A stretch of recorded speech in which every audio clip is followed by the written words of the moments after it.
Random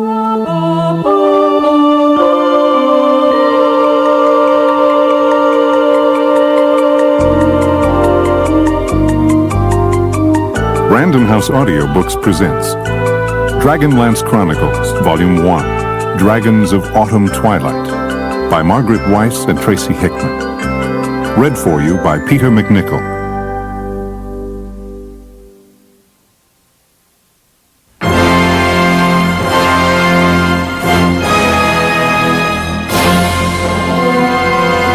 Hear the sage as his song descends.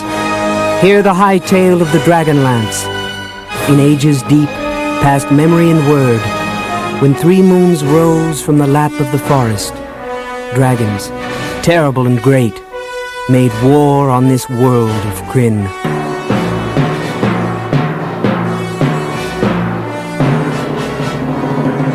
Flint Fireforge collapsed on a moss-covered boulder, his old dwarven eyes lingering fondly over the landscape of solace.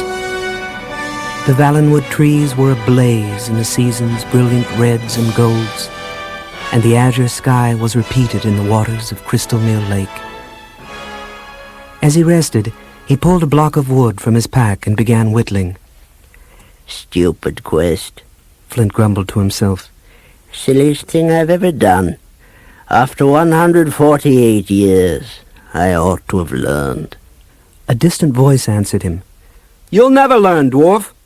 Squinting into the setting sun, Flint saw a figure striding up the path. Tennis? Is it you? The man had an elvish grace, yet his muscled body and reddish beard were definitely human. The same. The newcomer engulfed Flint in a hug that lifted him off the ground. Put me down. No respect for my age or station. I hope no one saw us. No one would remember us, Flint, Tanis grinned. 5 years is a long time for humans. Remember, they don't live for hundreds of years like we do. The dwarf scowled. Why the beard? You were ugly enough. I've been in lands that were not friendly to elves. The beard hid my heritage. Flint sat back down and began to carve once more. I've been in lands that were not friendly to anyone. But we're home now, eh? That's all behind us. Drawing a hood over his face to keep the setting sun out of his eyes, Tanis regarded his friend. I've heard there's a new high theocrat in Solace, who's turned the town into a hotbed of fanaticism. Tanis's voice had grown deeper, Flint thought. And elves never change. But then Tanis was only half-elven. His mother had been raped by a human warrior in one of the wars that had divided the races of Kryn after the cataclysm. Flint turned the piece of wood in his hands, unsatisfied. Bah! The high seekers in Haven are still virtuous. It's just one rotten apple in Solace who's spoiling the barrel. 5 years earlier, Flint, Tanis, and their other friends from Solace Town had parted from each other to go off on separate quests. Each wanted to do his part to bring the world out of the age of despair and into a new age of hope by finding some sign of the ancient true gods who had disappeared and been all but forgotten ever since the cataclysm 300 years earlier. Sturm Brightblade, the young knight of Solamnia, had traveled north to his homeland in search of his vanished father. Raistlin, the young mage, and his warrior twin Caramon had gone off to the Tower of High Sorcery in Wayreth, where Raistlin planned to take the dreaded tests of wizardry, which, if he passed them, would make him a true wizard. The twins' half-sister, the swordswoman Kitiara, had gone off with Sturm in search of her warrior father, who had also disappeared in the Northlands. As for Tasselhoff Barefoot, well, one never knew where a Kender would go. Their race was afflicted with wanderlust. Tanis only hoped Tas remembered that the 5 years were up, and it was time for the friends to hold their reunion at the inn of the last home in Solace. The white-haired dwarf stared hard at the half-elf. Tell me, Tanis, did you find what you were looking for on your quest? Tanis raised an eyebrow and regarded his old friend. You ask if I found a sign of the ancient gods? Sadly, I did not, he answered. I heard tales of healing, but it was all trickery, as I knew from what Raistlin had taught me of magic. What of you, Flint? How was the journey to your homelands? The dwarf glanced up at Tanis. I should never have gone. Suddenly, Tanis held up a warning hand. "Psst!" Over in that grove. Who goes there? A high voice answered. We are the spirits of those poor souls Flint Fireforge left on the barroom floor. We died of shame for not being able to outdrink a hill dwarf. Tanis burst out laughing, while Flint's beard quivered in rage. Tasselhoff barefoot? There was a rustle in the underbrush. Then the little Kender emerged. Kender were a race considered by many on Krynn to be as much a nuisance as mosquitoes, especially since they were able pilferers of other people's property. Small-boned, Kender rarely grew over 4 feet tall. This particular one wore bright blue leggings under a homespun tunic. His brown eyes glinted with mischief, and his childlike smile seemed to reach to the tips of his pointed ears. Tasselhoff ran forward, the top knot of hair on his head bouncing as he threw his arms around Flint. Flint returned the embrace reluctantly and stepped back. Tas turned eagerly to Tanis, holding out his short arms for a hug. No thanks, Tanis grinned. I want to keep my money pouch. Alarmed, Flint felt under his tunic. You rascal! He leaped on the Kender, and the two went down in the dust. Tanis started to pull Flint off, then he stopped suddenly. Too late. He heard the whinny of a horse. He turned and saw a figure emerging from the shadows. Gray mottled skin sagged about the rider's face. A peculiar odor hit Tanis, and he wrinkled his nose in disgust. Hobgoblin! Flint and Tas quickly scrambled to their feet. The hobgoblin sneered as 5 goblin guards emerged from the trees. I'm Viewmaster Toady. You have no right to be walking in city limits. You're under arrest.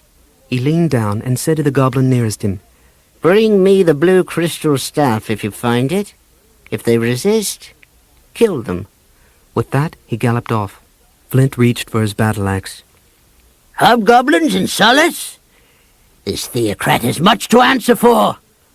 Tanis drew his sword. I advise you to retreat, goblins. We're tired and hungry, and we have no intention of being arrested. The goblins glanced at each other nervously, but drew their long curved blades. Flint advanced, and a goblin dove at him. The dwarf swung his axe, and a goblin head rolled into the dust.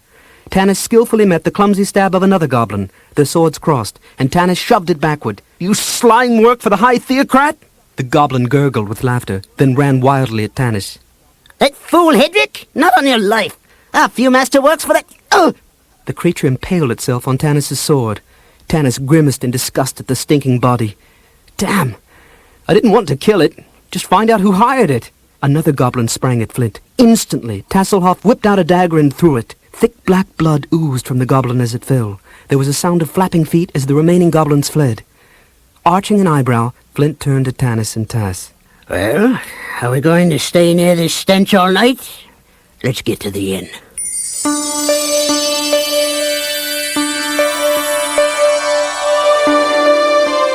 The inn of the last home, set high in an ancient Valenwood tree, like all the houses in Solace, was known throughout Krynn as a traveler's refuge and center for news. On the stairs leading up to it, Tanis noticed that people glanced at him and his companions with suspicion, not with the welcoming looks they would have given 5 years ago. A touch on Tanis's arm interrupted his thoughts. He turned and saw Flint silently pointing at armed men marching below. Tanis flung the door open. Our friends will know what's going on. If they're here.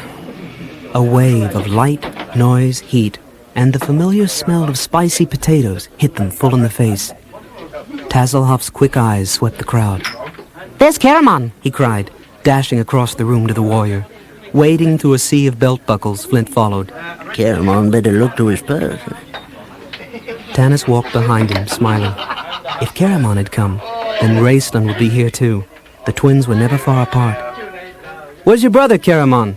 Tanis asked the large warrior after they clasped hands and hugged.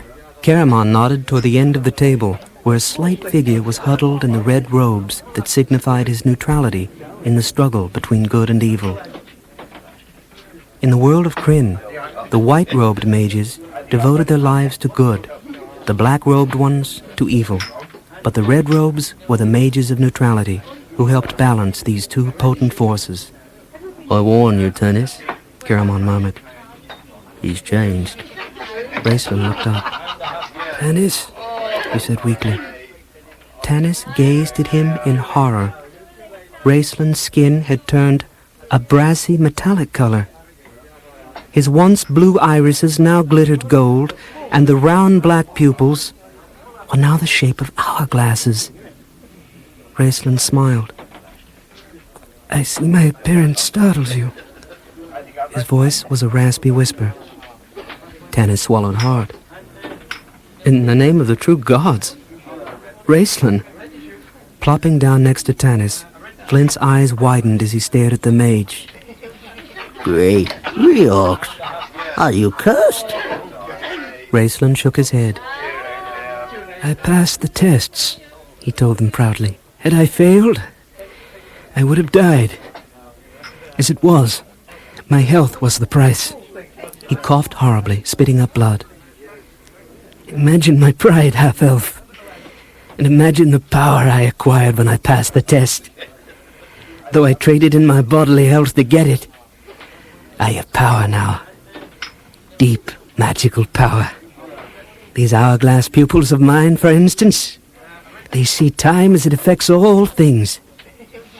Even now, I see you dying, Tanis, slowly, by inches, and so I see every living thing.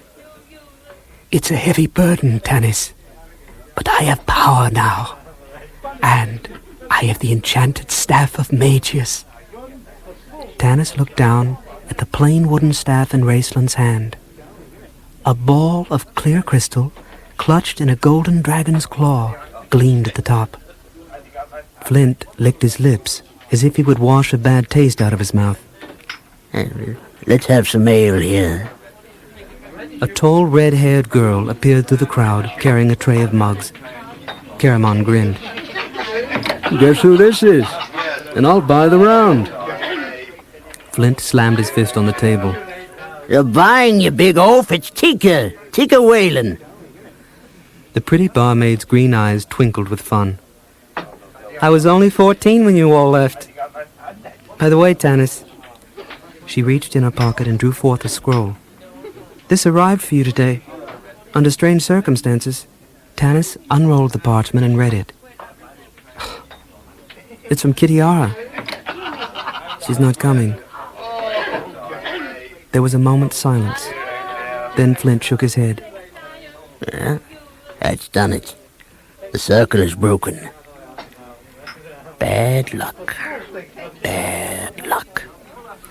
Tanis licked his dry lips. "She says her duties with her new Lord keep her busy. She sends regrets to all of us and her love to That's all she says." "What new Lord does she mean, do you think?" Raceland shrugged his thin shoulders. "Who knows with Kitiara? My half-sister is, after all, a mercenary. The last time we saw her, 5 years ago, she was going north with Sturm." Tanis looked up at Tika. "You say this arrived under unusual circumstances. Tell me." Tika shivered. "A strange man brought it in. He was wrapped from head to foot in cloth, and I couldn't see his face. That old geezer was here when he came in, too." She gestured to an old man sitting by the fire, telling stories to a dreamy-eyed boy. Flint touched Tanis on the arm. "Here comes one who can tell us more." Tanis turned toward the door. "Sturm!" The straight-backed Solamnic knight, in antique armor and chain mail, held the door open for a tall man and a woman, heavily cloaked in furs. Tass pointed at them. "They're barbarians from the plains, the Quayshu tribe." Apparently, the two declined any offer Sturm made, for the knight bowed again and left them. Preening his large mustaches, he walked across the room and threw his arms around Tanis. Then he turned to greet the others. But his face grew solemn as he took in the mage. "Raceland?" Flint rumphed. "It's him, all right. Well, we're all here. What news?" Sturm looked over at Tanis questioningly. "Where's Kitiara?" "We were hoping you could tell us," Tanis said. The knight frowned. "Oh, not I. We parted soon after crossing into Solamnia. She was going to look up relatives of her father." Tanis sighed. "Well, That's that. What of you, Sturm? Did you find your father? Sturm began to answer, but Tanis only half listened. His thoughts were on Kitiara. After 5 years of trying to get her dark eyes and crooked smile out of his mind, his longing for her grew daily. Wild, impetuous, and hot-tempered, the swordswoman was everything Tanis was not. She was also human, and love between human and elf always ended in tragedy. Yet Tanis could no more get Kitiara out of his head than he could get his human half out of his blood. Sturm caressed the hilt of his sword lovingly. No one knows where my father is or if he's alive. As for my inheritance, I wear it. My armor and my weapon. Tass interrupted him. Who are those people you came in with? Tanis looked up as the 2 barbarians took seats in the shadows of a corner. The man was tall. Tanis had never seen a man as tall. And his eyes seemed dark and haunted. His companion, the woman Sturm had bowed to, was hidden under a fur cape and hood. She carried a plain staff trimmed with feathers in barbarian fashion. I found them wandering exhausted on the road outside of town, Sturm explained. So I brought them here to get food and a bed for the night. They would have refused help, but there are things on the road these days that it is better not to face in the dark. Tanis nodded grimly. We met some of them, asking about a blue staff. He described their encounter with Viewmaster Toady.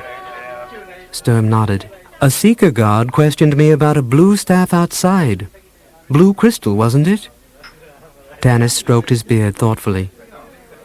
What's so important about a blue crystal staff that goblins will kill to get it? I don't know, Sturm shrugged.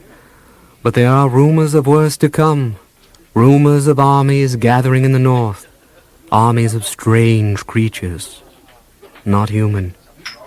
Caramon broke in. I too have heard such things. In fact, as the conversation continued, Tasselhoff yawned and turned away. Easily bored, he looked around the inn for some amusement. His eyes went to the old man, still spinning tales to the child by the fire. The barbarians were listening too. Then Tass's jaw dropped, and he stared in admiration. The Quayshoe woman had thrown her hood back, and the firelight shone on her. Her face was like marble, and no jeweler could have created the effect of her silvery gold hair shimmering in the firelight. Her eyes were the blue of delicate wildflowers growing in the desert. Tika, passing by, pointed to a man in seeker's robes frowning at a nearby table. That's Hedrick, the High Theocrat, she whispered. The friends turned to look, but all were immediately overwhelmed by the beauty of the plainswoman. The old man's voice carried clearly over the drone of conversation. My stories of the ancient gods are true, child. He glanced at the woman and her escort. Ask these 2. They carry such stories in their hearts. The boy turned to the woman eagerly. Can you tell me a story? The woman raised her hand in a gesture of protest. I'm sorry. I'm not a teller of tales. The old man looked directly into the woman's soft blue eyes. But you are a singer of songs, aren't you, chieftain's daughter? Sing the child your song, Gold Moon. From out of nowhere, a lute appeared in his hands. He gave it to the woman, who stared at him in fear and astonishment. How do you know me, sir? The old man smiled gently. It's not important. Sing. Slowly, as if in a trance, she began to strum the lute.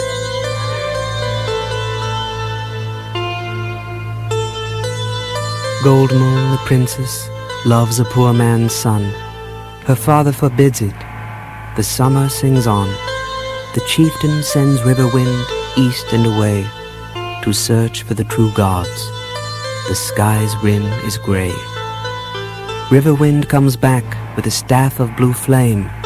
The chieftain makes mockery of river wind's claim. He orders him stoned.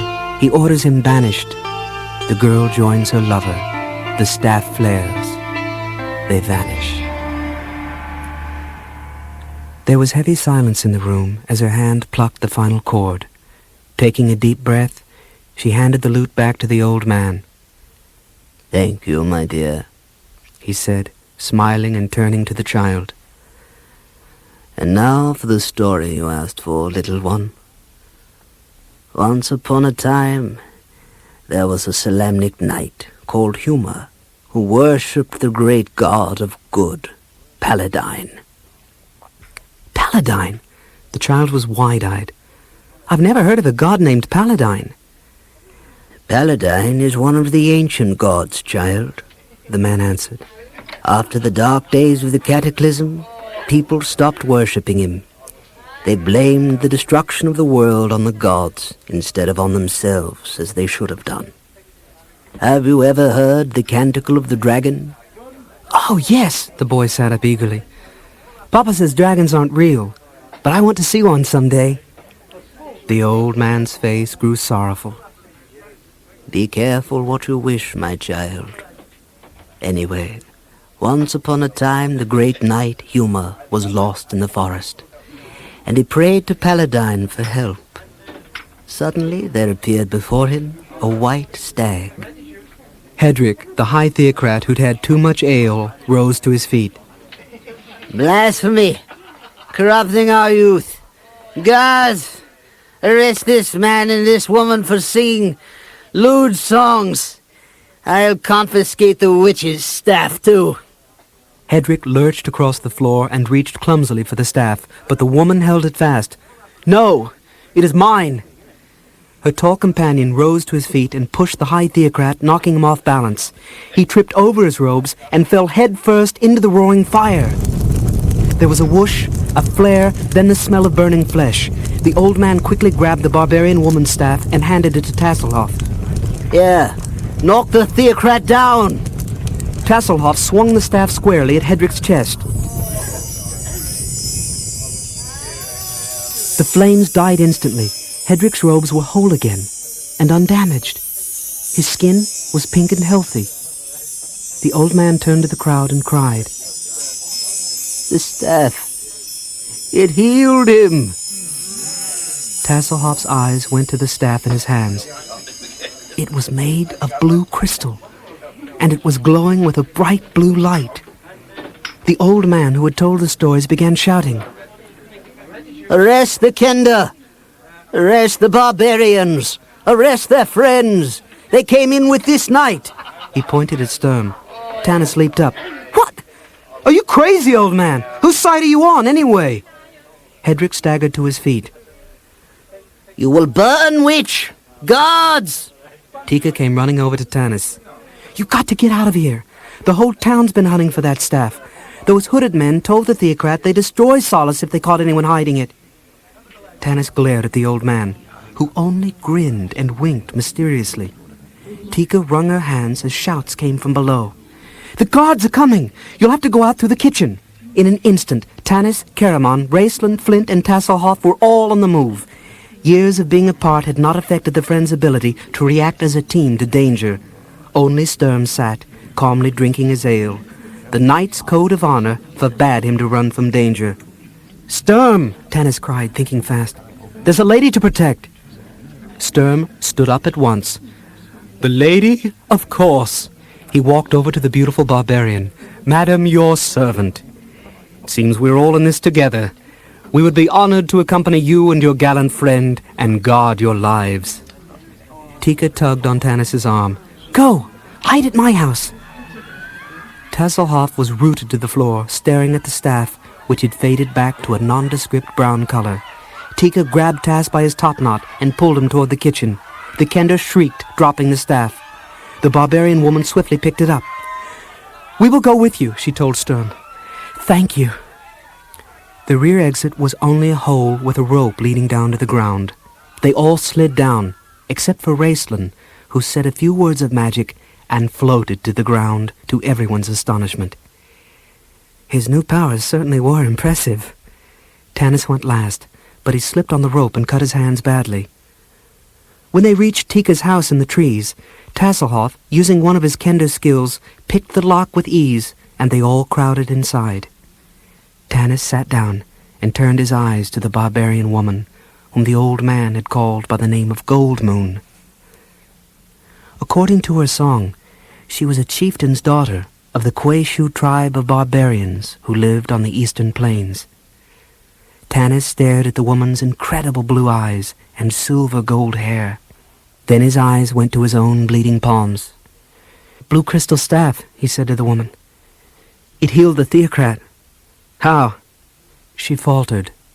I do not know." Tanis held out his hands to her, and the woman touched him with the staff. It began to glow blue. Tanis felt a tingle. He watched in amazement as the blood on his palms vanished. The skin became smooth and unscarred, and the pain left him completely. "True healing," he murmured in awe. Raceland stared intently at the woman holding the blue crystal staff. "If she's a charlatan, she's a good one." With a scowl, the tall barbarian stepped toward Raceland. "Worm! She's Gold Moon, the Quayshu chieftain's daughter who will inherit his throne. You dare to call her charlatan?" The woman laid a gentle hand on the man's arm. "Riverwind, please. They do not trust us because they do not know us." Raceland held out his hand. "If I might examine it?" Gold Moon offered the staff, but when Raceland touched it, there was a bright flash of blue light and a crackling sound. The mage jerked his hand back, crying out in pain. Tanis stared in amazement. "A staff that heals and injures at the same time?" Raceland licked his lips, his eyes glittering. "It merely knows its own. Watch. Caramon, take the staff." The warrior drew back as if from a snake. "Not me." "Take the staff," his twin demanded. Reluctantly, Caramon stretched out a trembling hand and touched the staff. Nothing happened. He gripped it, lifted it in his huge hand, and grinned. "See there?" Raceland gestured like an illusionist showing off a trick. "Only those of simple goodness, pure in heart, may touch a sacred staff of healing." Tanis nodded. "It is the sign we have been searching for, the sign of the ancient true gods." The kender, who was standing at the window, suddenly put a finger to his lips. "Hush! The theocrat's guards!" No one spoke.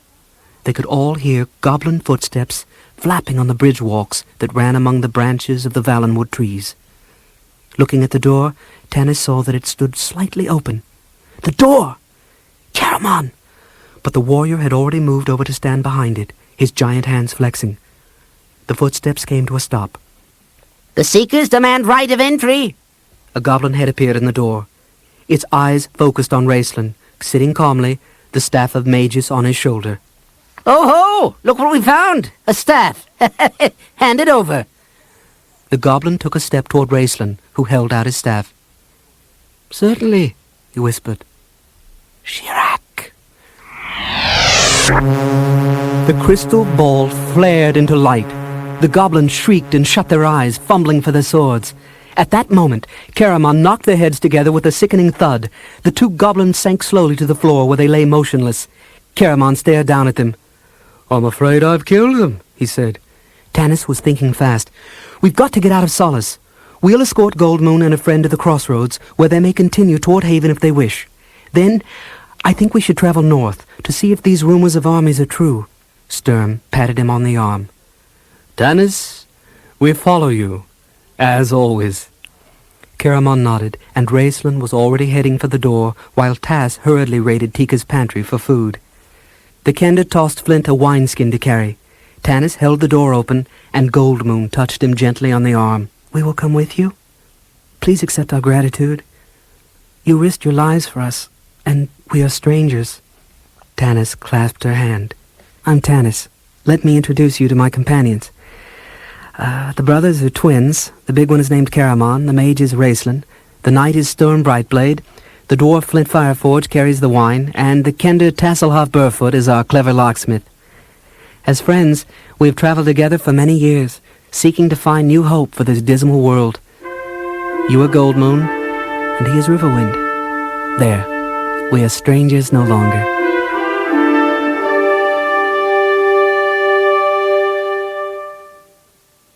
As the red moon Lunitari rose in the sky to join Solinari, its silvery sister moon, Tanis and his friends fled Solace, crossing Crystalmere Lake by boat. From the water's edge, hordes of hobgoblins shot hundreds of arrows at them. With the aid of Raistlin's sorcery, however, the arrows dropped harmlessly into the water, and the friends escaped unharmed. But as they crossed the lake, they saw a terrible omen in the sky. 2 constellations were missing, the Queen of Darkness and the Valiant Warrior. Raistlin explained that the absence of the constellations meant war, death, and destruction on their planet Kryn. The companions found shelter in a cave on the west side of the lake. There, they consulted their maps to determine the best way to Haven. There were 2 ways, by Haven Road and through Darken Wood, where the dead were said to walk. Since no one had ever returned from Darken Wood, Tanis and the others agreed to travel via the Haven Road. As they tramped down the road, which was eerily deserted, Goldmoon told Tanis how she and Riverwind had come to Solace. The story of my song was true, Tanis, Goldmoon said. You see, Riverwind is not of royal blood, so my father, hoping he would never come back, sent Riverwind on an impossible quest to find a holy object of the ancient gods. When Riverwind returned, he raved about a broken city where death had black wings, and about a holy woman dressed in blue light who gave him the staff I now carry. My father was astounded, but when the staff did nothing for him, he proclaimed Riverwind a fraud and ordered him stoned. I couldn't bear to see the stones flying at Riverwind. I ran to him, and the rocks struck us both. Then there was a blinding flash, and when we could see again, the staff was glowing blue, and we were on the road near Solace. Tanis turned to Riverwind. What do you remember of this broken city? Where was it? Riverwind shook his head. My journey is like a dark dream. The city was once beautiful, with white marble buildings. But then it was destroyed, as if a great hand had picked it up and cast it down a mountainside. Now it's evil. Death came there on black wings, and its creatures worshipped it, shrieking and howling. The plainsman's face paled beneath his sunburnt skin. Tanis, Tanis, cried the Kender, who had run up ahead. There's a party of clerics coming this way. Sturm sniffed. I believe we can handle a party of clerics. Tass looked dubious. I don't know. These clerics gave me an eerie feeling. Tanis glanced at Sturm. Both of them knew that Kender were not capable of feeling fear. Tanis couldn't remember when the sight of any being on Kryn had ever given Tass an eerie feeling. Here they come, Tanis said suddenly. He and the others moved back into the shadows of the trees as the clerics approached slowly, dragging a large handcart behind them. Tanis leaned over to Sturm. Maybe you should talk to them. Nodding, the knight stepped onto the road as the companions waited in silence. Tanis had never seen anything like these clerics. Long hooded robes shrouded their bodies, and their feet and hands were wrapped in cloth, like bandages. As they neared Sturm, they glanced around warily. Hail, Knight of Solamnia! The cleric's voice was inhuman. Tanis shivered. Greetings, brethren, Sturm answered. Where do you come from? We travel from Haven, driven by necessity on this chill, bitter day, The cleric answered. We seek a sacred staff of healing, a blue crystal staff. One of our brothers is sorely ill. He will die without the touch of this holy relic. Sturm tried to look through the wrappings at the cleric's eyes. A staff of healing would be of great value. How did you come to lose such a rare and wonderful object? The staff was stolen from our holy order. We tracked the foul thief to a barbarian village, then lost his trail. There are rumors of strange doings in Solace, however, so now we go there. Sturm looked down at the road. "I'm afraid I cannot help." Suddenly a voice rang out behind Tanis. "I can help you." "Goldmoon, no!" Tanis whispered too late. The princess was walking determinedly onto the road, followed by Riverwind. Caramon plunged after them. "The plainsmen aren't leaving me behind in a ditch while they have all the fun." Tanis dragged Taz back as he was about to leap out too. "Has everyone gone mad? Flint, watch the kender. Raceland." "No need to worry about me," the mage whispered. "I have no intention of going out there." "Well then, stay here." Tanis rose to his feet and slowly started forward, an eerie feeling creeping over him. The strange clerics filled Goldmoon with loathing, but they clearly knew something about her staff. "I am the bearer of the staff," she told them. "But it was not stolen. It was given." Riverwind stepped to one side of her, Sturm to the other. Caramon came charging through the brush and stood behind her. Goldmoon clasped the staff to her body.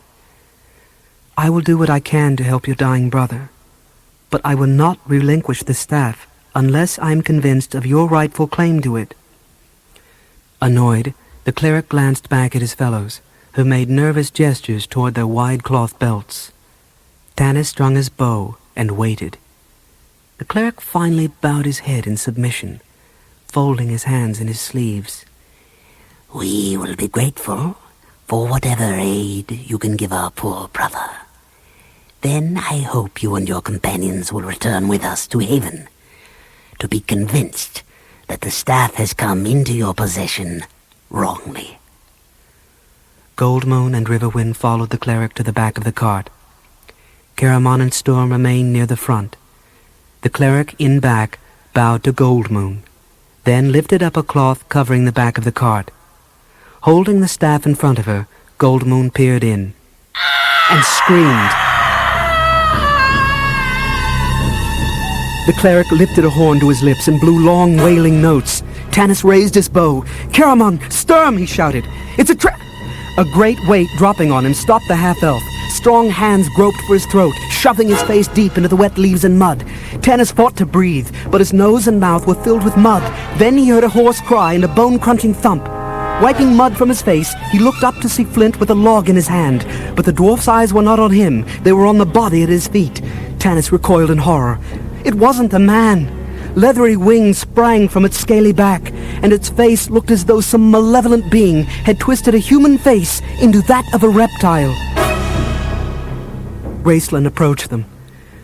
"By all the gods! What is that?" Before Tanis could answer, he saw out of the corner of his eye a flash of blue light and heard Goldmoon calling. For one instant, as Goldmoon had looked into the cart, she had wondered what terrible disease could turn a man's flesh into scales. She had moved forward to touch the pitiful cleric with her staff, but the creature had sprung at her, grasping for the staff with a clawed hand. There was a blinding flash of blue, and the creature shrieked in pain, wringing its blackened hand. Riverwind, sword drawn, leaped in front of Goldmoon, but his sword fell as he gazed in terror at the thing in the cart. Rough, scaly hands grabbed Goldmoon from behind. She kicked backward, and the grip was eased. Whirling, she swung her staff in a wide arc, holding them at bay. But for how long? "Riverwind!" Goldmoon's cry woke the plainsman from his terror. He saw her backing into the forest, keeping the clerics away with the staff. He grabbed one and threw it heavily to the ground. Another jumped at Riverwind, while a third leaped toward Goldmoon. There was another blinding blue flash. Lunging forward, Sturm went to back up Riverwind, just as the creature grabbed a battle-axe and sprang at the barbarian. Sturm plunged his sword into the creature's back. The thing screamed and wrapped its arms around the startled knight, toppling him to the ground, where his head hit a sharp rock. Red blood poured down Sturm's face, blinding him. Then the screaming stopped, and the knight saw the monster go rigid. The knight shoved the body over and tried to pull his sword from the creature's back. The weapon didn't budge. Sturm gasped. The thing had turned to stone. Sturm called out to Caramon as another cleric leaped at him, swinging an axe. The warrior ducked just in time. Raising his sword, Caramon struck back, squarely hitting the creature. A foul, rotting stench filled the air as a sickly green stain appeared on the cleric's robes. But the wound appeared to enrage the creature, who lunged at Caramon again. For a moment, panic engulfed the warrior. Then he heard a reassuring whisper. "I'm here, my brother," Raceland said calmly. "Ast tasak simirelan." The creatures stopped their wild rush, shaking their heads groggily. But within moments they had regained their senses and started forward again. "Magic resistant," Raceland murmured in awe. But that brief interlude of near sleep was enough for Caramon. Encircling their necks with his huge hands, Caramon swept their heads together. The bodies tumbled to the ground, lifeless statues. Tanis swung his sword and struck the creature that had Sturm pinned to the ground. The cleric fell over with a shriek. Looking down the road, Tanis could see more creatures swarming out of the woods and heading toward them. He turned to Flint and Tasselhoff, who had run up behind him. "Stay here and guard Sturm while I get everyone together. We'll head back into the woods." Then he heard Raceland chanting another spell. A fireball leaped from the mage's fingers and flew straight past him toward the cart. Instantly, the wooden cart caught fire. Goldmoon was still fending off the creatures with her staff. Riverwind used his bow and arrow. "Come this way," Tanis called to them. In moments, they were back in the shelter of the hedges. The cart was blazing now. Down the road, Tanis saw dark winged forms floating to the ground about a half-mile away in both directions. Unless he and his friends escaped into the woods, they'd be trapped. Just then, Tash showed up, dragging Sturm's sword. Guess what, Tanis? The thing turned to dust. Tanis sighed and looked over at Sturm, whose wound had stopped bleeding. "Did the staff heal him?" Goldmoon nodded. "Enough so that he can walk." "It has limits," Raceland said with a wheeze. Tanis nodded. "Well, we're heading south, into the woods." Caramon shook his head. "That's dark and wood, Tanis." "You once said you'd rather fight the living than the dead," Tanis said. "How do you feel about that now?" The warrior did not answer. The companions stumbled through the thick woods as fast as they could, and soon reached a game trail. Flint was puzzled. Why aren't they chasing us? Tanis had been wondering the same thing. I have a feeling they don't need to. They probably blocked all the exits from this forest. Except Darken Wood. Goldmoon shivered. Is it truly necessary to go that way? Tanis considered. It may not be. We'll get a look around from Prayer's Eye Peak. He went over to the shaken Riverwind. You've fought those creatures before, haven't you, Riverwind? The plainsman nodded. Yes, Tanis. In the broken city. It all came back to me when I looked inside the cart. At least I know now that I'm not insane. Those horrible creatures really exist. And they're spreading all over Krynn, Tanis added grimly.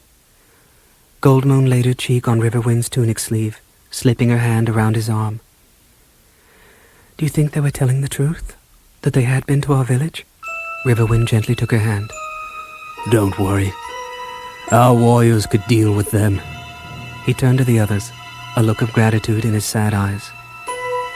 Twice you have saved our lives. I thank you all.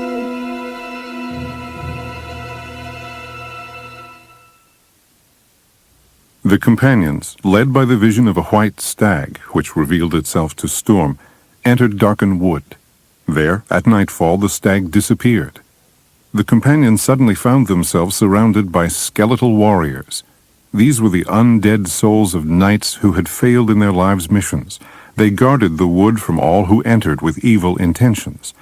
The companions had to convince the spectral troops that they meant no harm. They called upon Raceland to communicate for them. He went into a trance and spoke to the skeletal warriors in a voice not his own, a deep, full-bodied voice. Amazingly, the specters bowed down before him. They summoned a troop of centaurs, who escorted the companions to their leader, a unicorn known as the Forest Master. She ruled over Darken Wood and all those who entered it.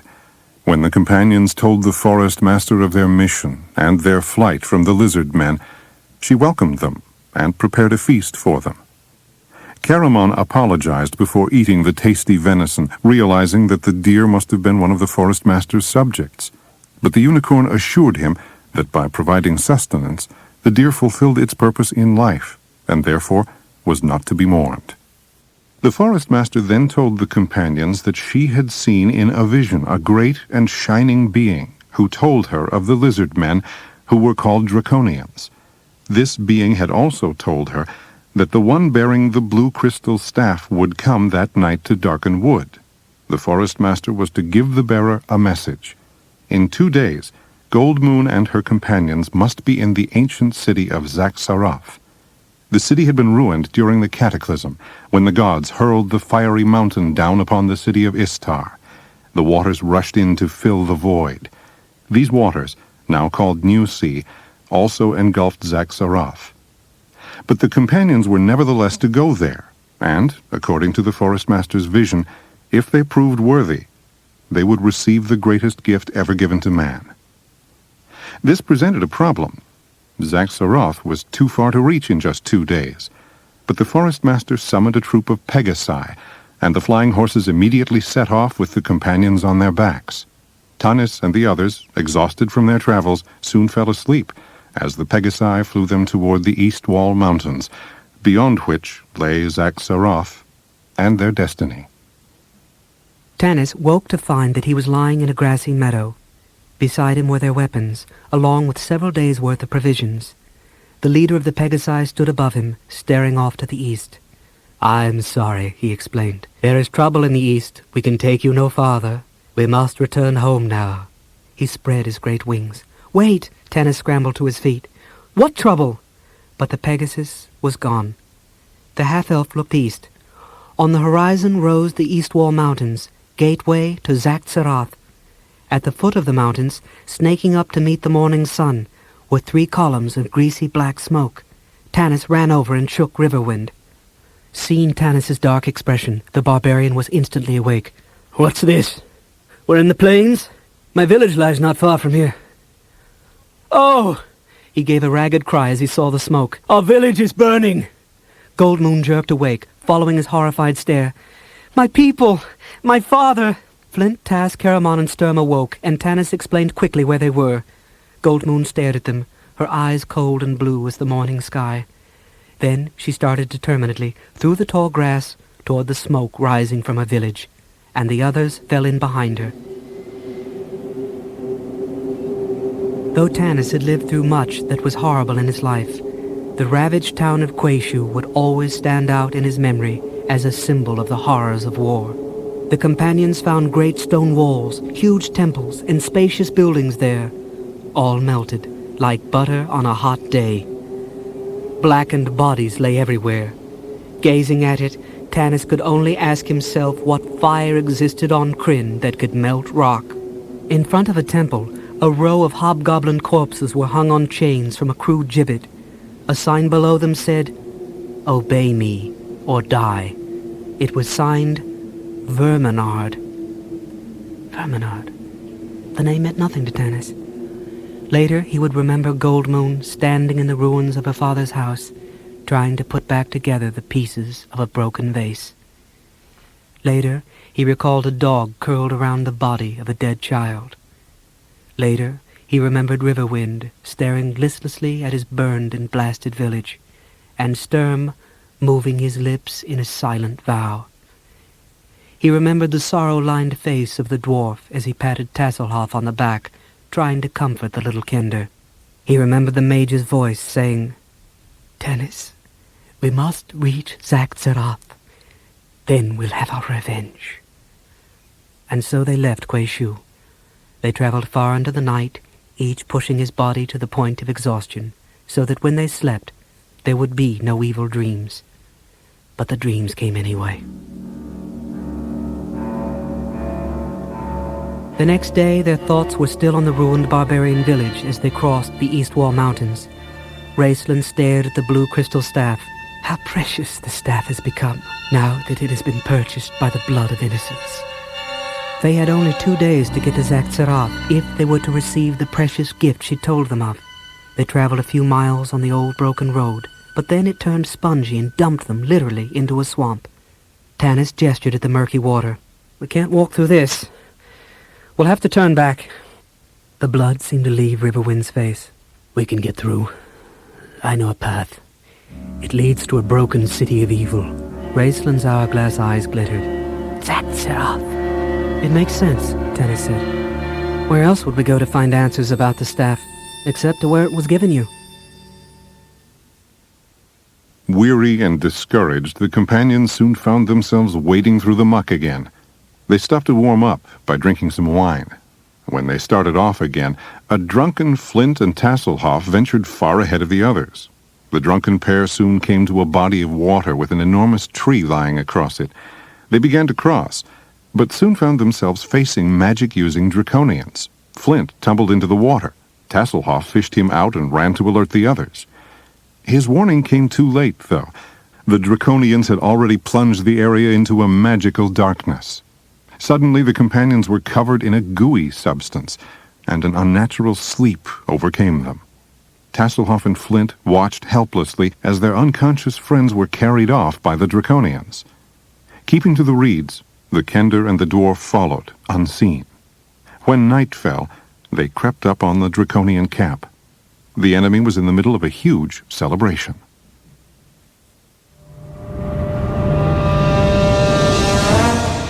Great Reorks!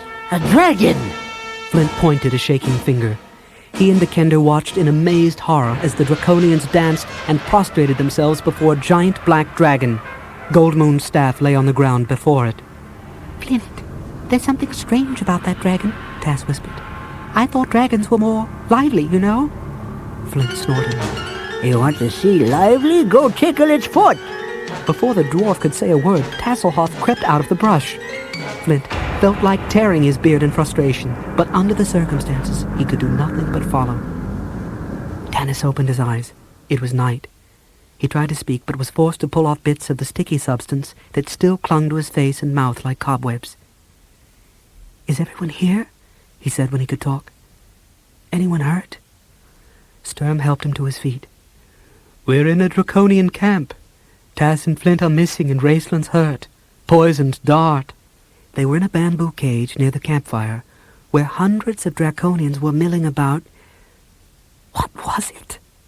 A dragon! Goldmoon and Caramon knelt beside Raceland's unconscious form. Goldmoon looked up sadly.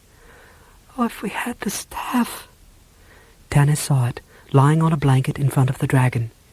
Reaching out, he grasped a bar of the cage. Caramon could snap this like a twig.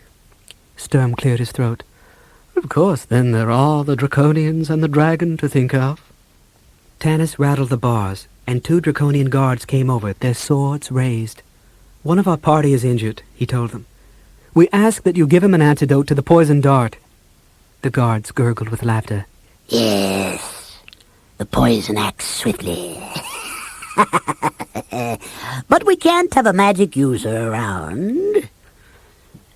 And don't worry, the other added. He won't be lonely. The rest of you will be joining him soon enough. With a roar like a wounded animal, Caramon leaped toward the laughing draconians. Bamboo gave way before him, the shards cutting into his skin. Mad with the desire to kill, Caramon never noticed. One draconian raised its sword, but Caramon sent the weapon flying. Within seconds, there were 6 draconians surrounding the warrior, their weapons raised. At that instant, a high-pitched, shrill voice screeched throughout the camp. "Bring the warrior to me," said the dragon.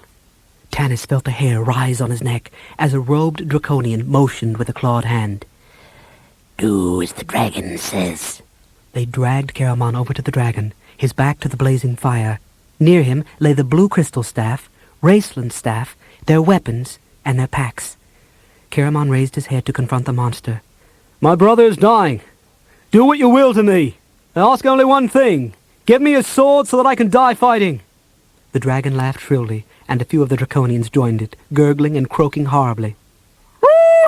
"This will be fun! Let him have his weapon," the dragon commanded. Some of the draconians seemed uneasy about this. The dragon wasn't supposed to speak when their high priests were absent, but they did not dare stop Caramon as he walked over and picked up his sword. Sturm whispered in Tanis's ear, "We can't let him die out there by himself." Suddenly, Flint's voice came from the shadows behind them. Shh! Tanis! The dragon is made of wicker, and it's rigged. Anyone sitting inside can make the wings flap and speak through a hollow tube. You'll never guess who's inside it, working the controls. It's Tasselhoff. Tanis gasped, listening to the dragon's shrill screeching. Tasselhoff! All right, what do we do, Flint? Get over to Caramon. Grab your weapons and packs and the staffs. I'll get Raceland into the woods. Tasselhoff's got something in mind. Just be ready. Tanis groaned, and Flint shrugged his shoulders helplessly. I don't like it either, Tanis. Trusting our lives to that rattle-brained Kender. But, well, he is the dragon, after all. Caramon lifted his sword. The dragon went into a wild frenzy, and all of the Draconians fell back, braying. Wind from the dragon's wings blew up ashes and sparks from the fire, setting some nearby bamboo huts ablaze. The Draconians did not notice, so eager were they for the kill. Suddenly, Tanis, Sturm, and Riverwind appeared at Caramon's side. Tanis called out to the dragon. "We will not let our friend die alone!" Caramon scowled at the half-elf. "Get out of here, Tanis! This is my fight!" "Shut up and listen!" Tanis ordered. "When I give the signal, pick up the staffs and run for the woods." The companions retrieved their weapons. The dragon's wings gave a lurch, and suddenly the creature was flying, hovering in midair. The Draconians cried out in alarm, some breaking for the woods, others hurling themselves flat on the ground. "Now!" yelled Tanis. "Run, Caramon!" Grabbing the staffs and swinging them wildly, Caramon made it to the trees. Grabbing her staff from him, Goldmoon laid it on Raceland's chest. Flint gasped. Name of the abyss, look at that! Caramon turned just in time to see the great black wicker dragon crash headlong into the roaring bonfire. Oh, that blasted Kender! He's inside there! Before Caramon could stop him, the dwarf ran back to the blazing Draconian camp. Sturm had just slashed his way to the edge of the woods when Flint passed him, shouting, "Tass is in there!" Sturm whirled around and saw the dragon lying on the ground. Two small legs encased in bright blue leggings were sticking out of the dragon's mouth, kicking feebly. The dwarf puffed, pulling on the Kender's legs as the inferno crept up the dragon's neck. Sturm drew his sword. "I may cut off Tass's head, but it's his only chance." The knight took a deep breath and severed the dragon's head from its neck. There was a cry from the Kender inside, but whether from pain or astonishment, Sturm couldn't tell. Rushing up to them, Riverwind saw at a glance what was happening. He picked up one end of the head, Sturm the other, and together they made for the woods.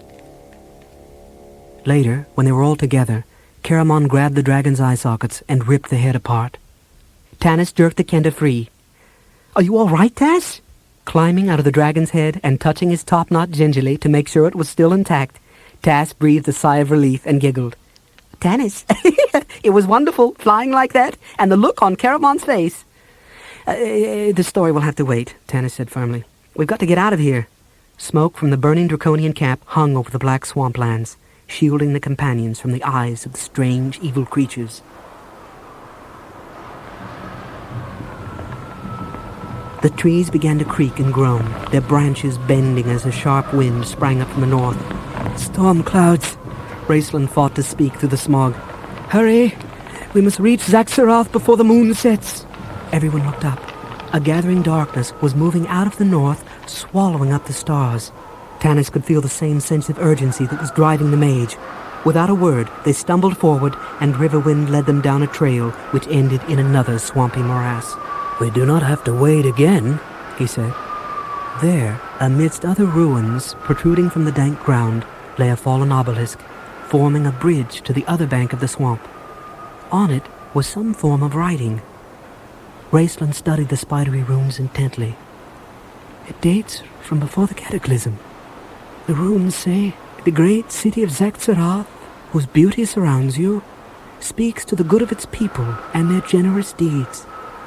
Goldmoon shuddered, looking at the ruin and desolation around her.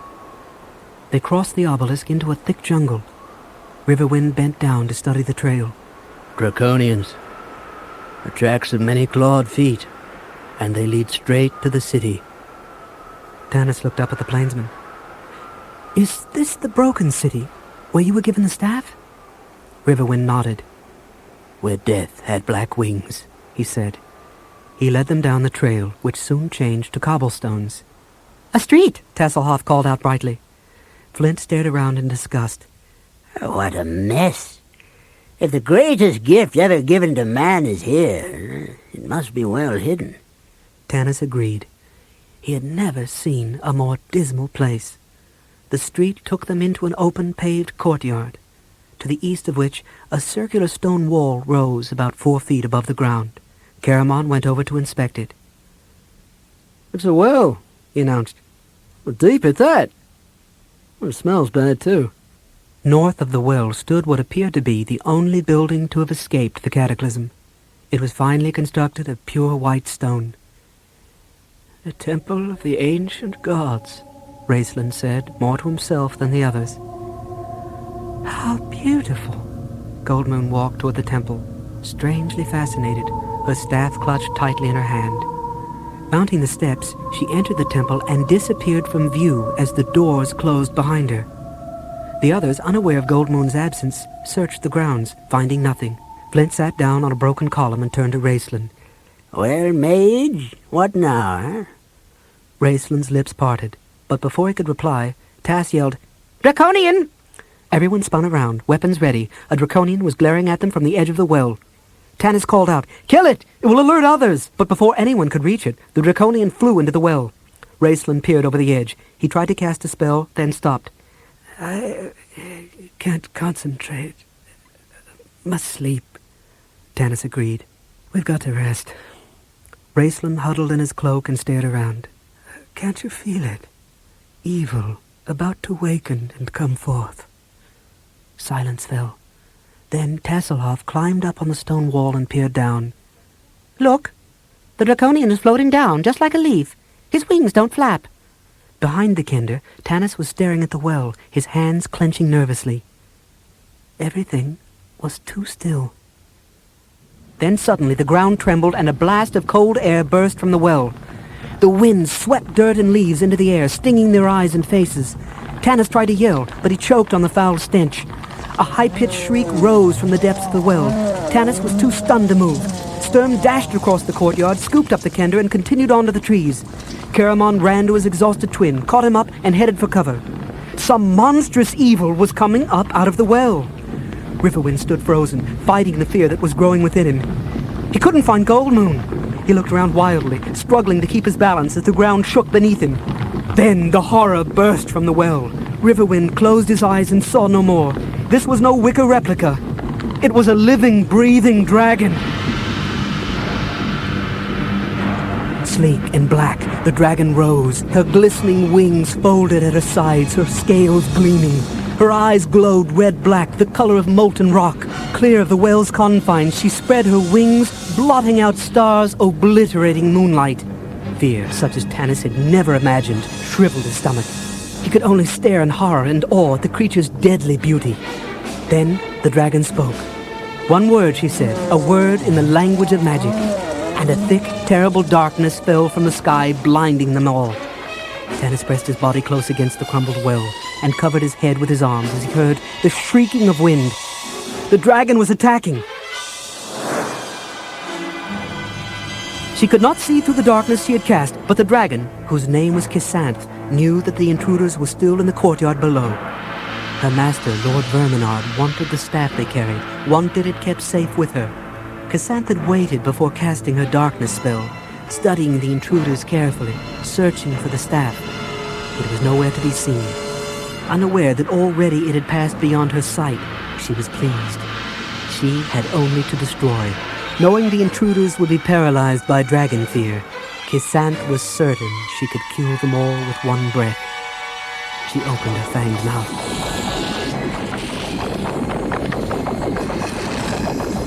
Tanis heard the rock splitting and bubbling. Hot liquid splashed on his hand, and a searing pain penetrated his being.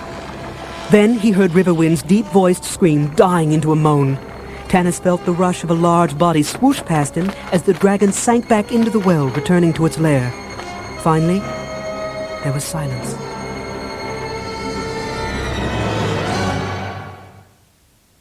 Tanis drew a painful breath and opened his eyes.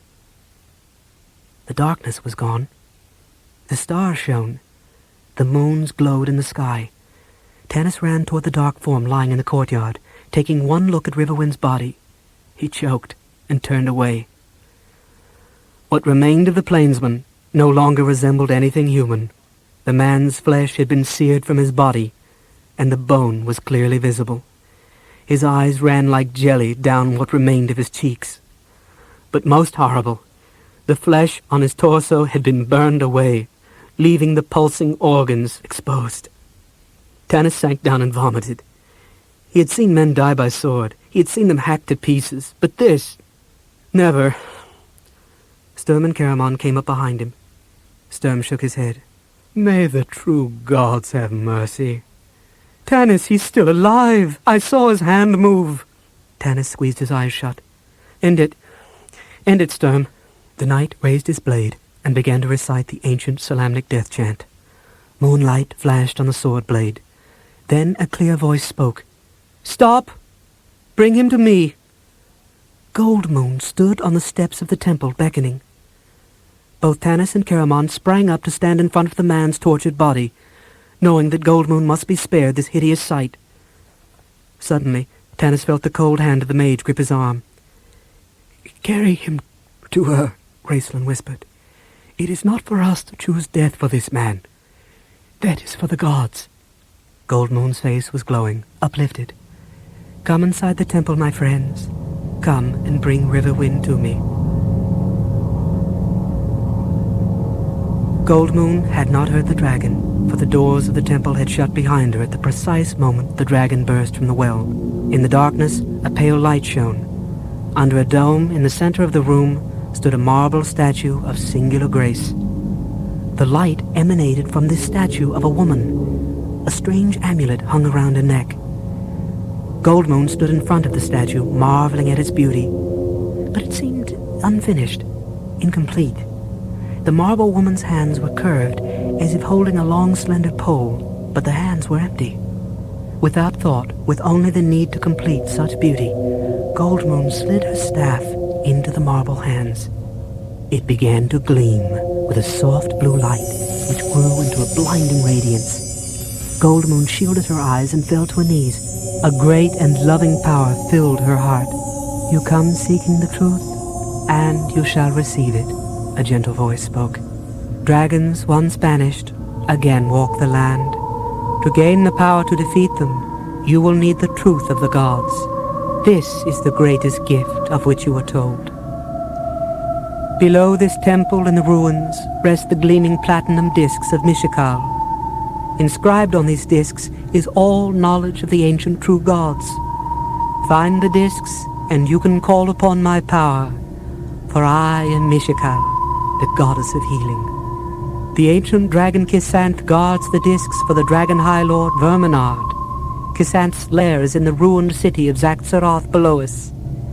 Take back the staff, present it boldly, and you shall prevail. The voice faded. It was then that Goldmoon heard Riverwind's death cry. Tanis entered the temple, and a feeling of peace washed over him, easing his grief and horror. What is this place? Goldmoon drew him across the shimmering tile floor until they both stood before the statue of Mishakal. This is a story whose telling must wait.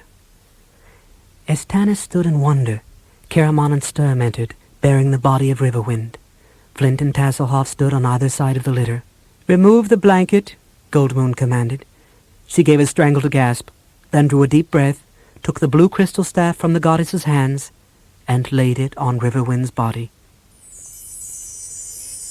Soft blue light filled the chamber, and everyone felt the exhaustion of the day's toil leaving their bodies. Then the light of the staff faded. Night settled over the temple, lit once more only by the light emanating from the marble statue. Tanis blinked, trying to adjust to the darkness. Then he heard a deep voice. My beloved. It was Riverwind. Tanis looked down at what should have been the plainsman's corpse. Riverwind was sitting up, holding out his arms for Goldmoon.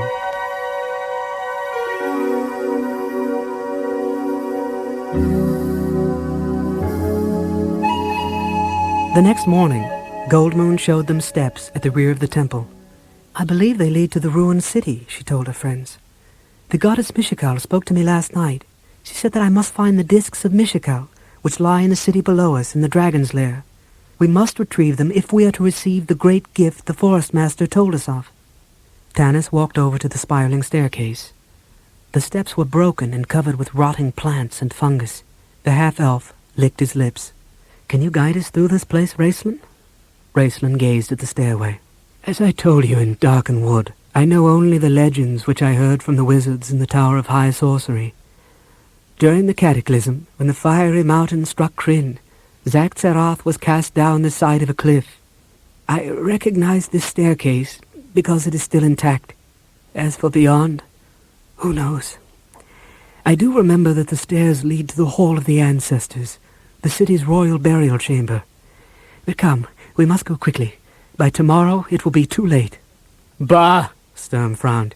"You can't know that." He started down the slippery stairs, moving carefully. Tanis turned to the mage. "Raistlin, go with him and light the way. Caramon, walk with Goldmoon. Flint, stay with Tass." He turned to Riverwind. "You were here. When you first were given the staff, you must have been. Did you come down here?" "I remember nothing. Except the dragon," the plainsman said. The dragon.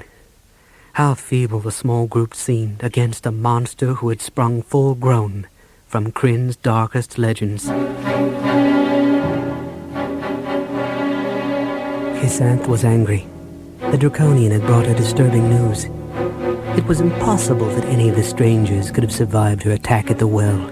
Yet the Draconian now said that the strangers were in the upper part of the city, and that they had the cursed staff with them. It meant only one thing. They were after the discs. "That miserable staff," The dragon fumed. "Verminard should have foreseen this. But no, he is busy with his war, while I must rot here in this dank tomb of a city." The Draconian gulped. "You could destroy the discs." Chrysanth lifted her head contemptuously. "Fool! Don't you think we've tried? The discs must be removed to a safe place. Inform Lord Verminard that I am leaving Zaxxarath. I will join him in Pax Tharkas, and I will bring the intruders with me for questioning. I suppose you have sent most of the troops to the upper part of the city, where the intruders were spotted." "Yes, Royal One." The Draconian bowed. The dragon sniffed in derision. "Good. I can handle things here. When you find the intruders, bring them straight to me." The Hall of Ancestors was a hall of ruins. Foul-smelling mist was everywhere. Suddenly the companions heard a thumping sound. Several squat, shadowy figures rushed past and disappeared. Caramon stared at them. "Those weren't Draconians, unless they've come up with a short, fat breed." Flint sniffed. "I smell gully dwarf." Sturm stopped him. "Wait a minute. Gully dwarves aren't evil. What could they be doing here living with Draconians?" Raistlin answered coolly. "Slaves. They probably lived here ever since the city was abandoned. When the Draconians were sent, perhaps to guard the discs, they must have found the gully dwarves and used them as slave labor."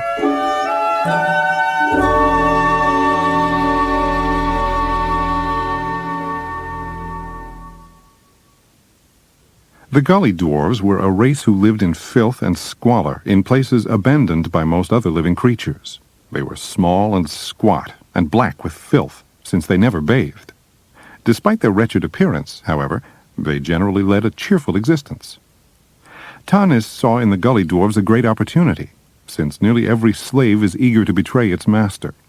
If the companions could win them over, the Gully Dwarves might lead them to the dragon's lair and the discs of Mishakal. Raistlin cast a friendship spell over the creatures, one of whom, a female named Bupu, took a particular liking to the mage. From the sack she carried on her back, she gave him a shiny stone, an emerald, saying she didn't know where the dragon lived, but that the great Highbulp did. She led them down secret passages, avoiding the hordes of Draconians, until they reached the ridiculously elaborate throne room of His Majesty Fudge I, leader of the Gully Dwarves. The Highbulp told them that the dragon guarded a huge treasure trove of precious jewels, and said that he would give them a map, showing how to get to the dragon's lair if they would bring him the jewels. The companions agreed. The bargain was struck, and the Highbulp gave them the map. But the Highbulp was a crafty fellow.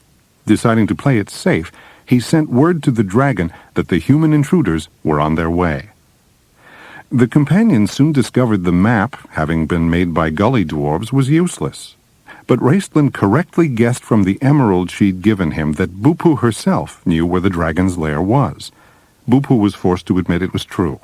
She'd found the dragon's treasure trove, but tried to hide her knowledge because she was afraid of the Highbulb's anger. The companions came up with a plan. Raistlin and Bupu would create a diversion in the main square near the dragon's lair. Meanwhile, the others would sneak in and get the discs. Before leaving, Raistlin took Caramon aside to tell him there was something in the dragon's treasure trove he wanted for himself alone. It was the ancient spell book of Fistendantilus. When Caramon asked him if Fistendantilus had worn the black robes of the evil mages, Raistlin refused to answer. He stepped out into the square with Bupu, ready to begin their plan. Neither he nor any of the others noticed that 2 Draconians followed. "This is the place," Tanis said softly. Opening a rotting door, he stepped inside and immediately found himself up to his ankles in water. Tanis sloshed to the center of the room and held up his torch. "I can see it," he said, pointing to a trapdoor in the floor. Flint snorted. Stand aside, He said, grabbing the iron handle. But there wasn't a creak. The door remained shut. Caramon stepped forward. He reached down into the water and heaved. There was a sucking sound, and the water drained from the room as the door opened. A 4-foot shaft gaped in the floor. A narrow iron ladder descended into the shaft. Tasselhoff swung himself down onto the ladder, and the others followed, climbing slowly down into the city's sewage system. "Check the depth of the water," Tanis warned the Kender, as Tass was about to let go of the ladder. 2 feet, said Tass, heading south as Bupu had indicated. "Where's Raistlin and that diversion?" Sturm asked. "He and Bupu should have reached the main square by now." Tanis had been wondering that himself. "We probably won't be able to hear anything down here." He hoped that was true. Rise will come through, don't worry, Caramon said grimly. "Just keep moving," Tanis muttered. The tunnel soon turned east. A column of dim light filtered down from above. This, according to Bupu, was where the dragon made her lair. "Douse the torches," Tanis hissed, plunging his torch into the water. They were at the bottom of a ladder that ran up to an iron grating. The grating had a simple lock that Tass opened in moments. He lifted it and peered out. Sudden darkness descended on him, darkness so thick and impenetrable it seemed to hit him like a lead weight. Hurriedly, he slid down the ladder. It just got dark all of a sudden, He told them. No one spoke as they stood huddled in the tunnel.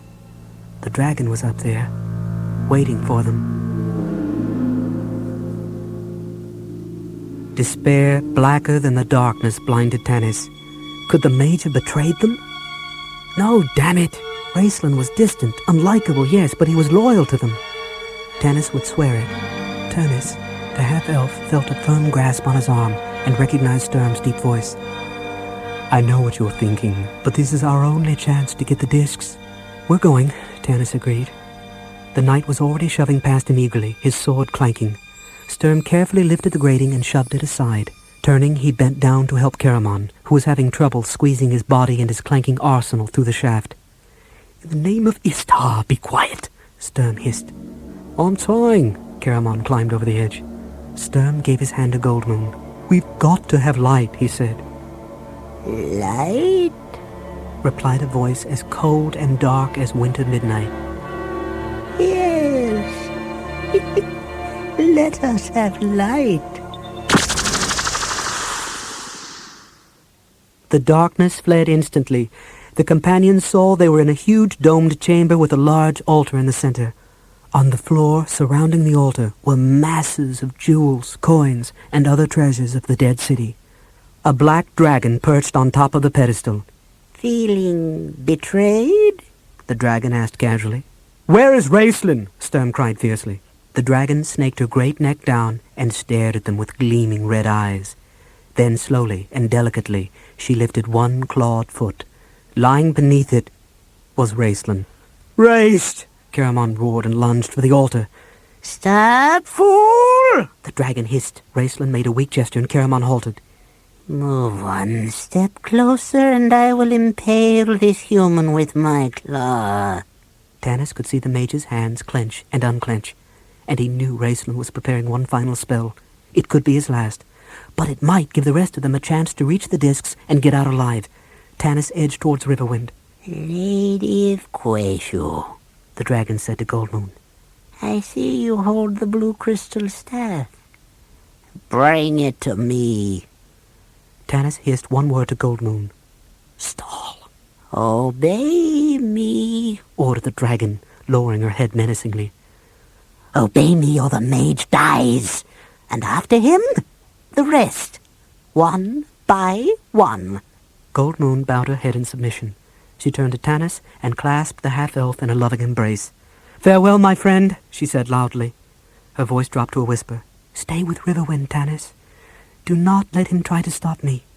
Goldmoon stepped back, her clear blue eyes on Riverwind, as though she would memorize every detail to keep with her throughout eternity. What is this delay? The dragon asked. I grow bored. Come forward. Goldmoon obeyed, then stopped when she reached Sturm. Suddenly, as if the horror of the dragon was too overwhelming, she swooned slightly. The knight caught her and held her. Come with me, Sturm, Goldmoon whispered. Walk with me. Sturm nodded. Together they walked toward the dragon. Raceland's eyes were closed as he tried in vain to concentrate. I'm wasting my powers for these fools, he thought bitterly. For though he traveled with Tanis and his friends, Raceland's aims were different than theirs. Their quest was to find new hope for Kryn.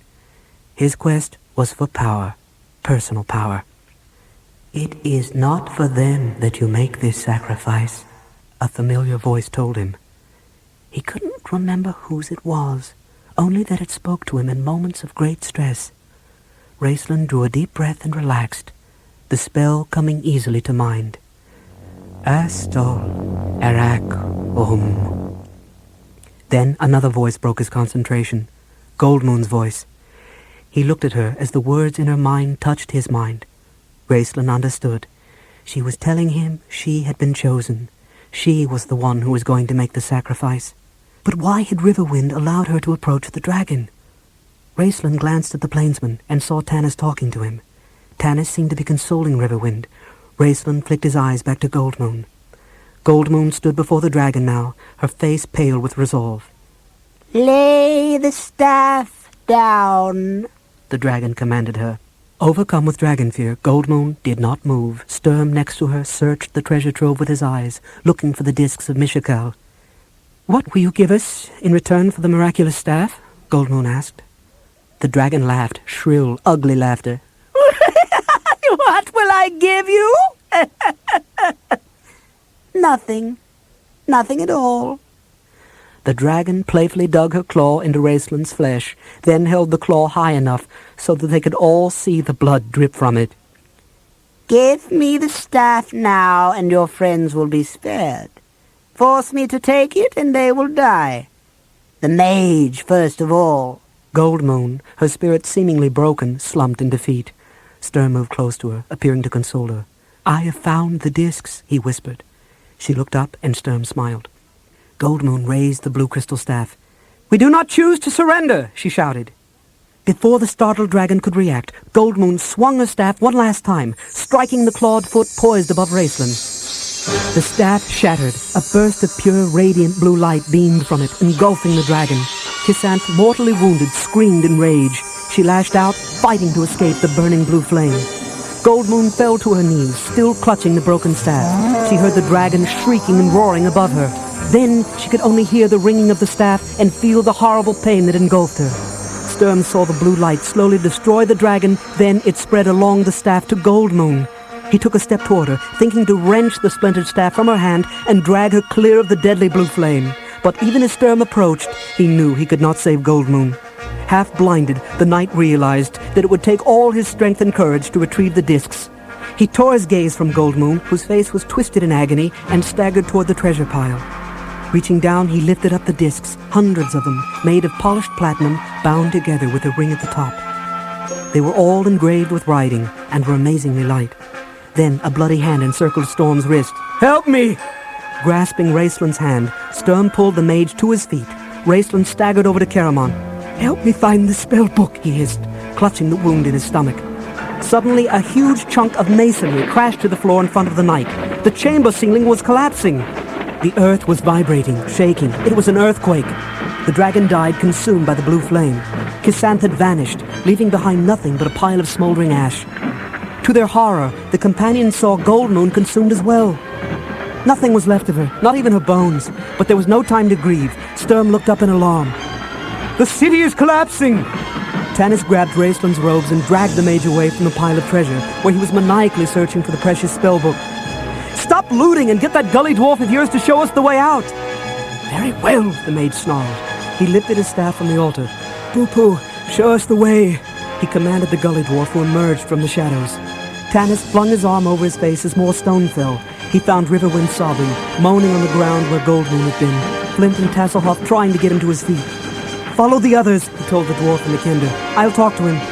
A column toppled over near him, showering them in rock dust. Just as the others were about to disappear after Boo-Poo, a huge column struck Tanis on the side of the head, nearly knocking him unconscious. Jarred out of his grief, Riverwind picked Tanis up and carried him after the others. "This whole place is caving in!" Caramon shouted as he battled a pair of panicked draconians who were blocking the stairs to the Temple of Mishikal. Riverwind, Sturm, and Flint were similarly occupied. Swords flashed, daggers were drawn, axes came crashing down on draconian heads. At last, the companions succeeded in finishing off their opponents. Hordes of other draconians, along with crowds of gully dwarves, were running every which way, trying to escape as the city trembled, about to collapse completely. "Run!" Tanis commanded hoarsely, leaning against a pillar. "Back up the stairs to the temple. I can manage. Leave me!" Sturm, his face grave, lifted Tanis in his arms. The others mounted the stairs as the floor tilted crazily. Together, the half-elf and the knight staggered forward, reaching the foot of the stairs, just as the remainder of the floor in the Hall of the Ancestors collapsed with a loud snapping noise. The stairs trembled and shook as the companions climbed toward the Temple of Mishikal. Behind them, they could hear the thunder of surging water.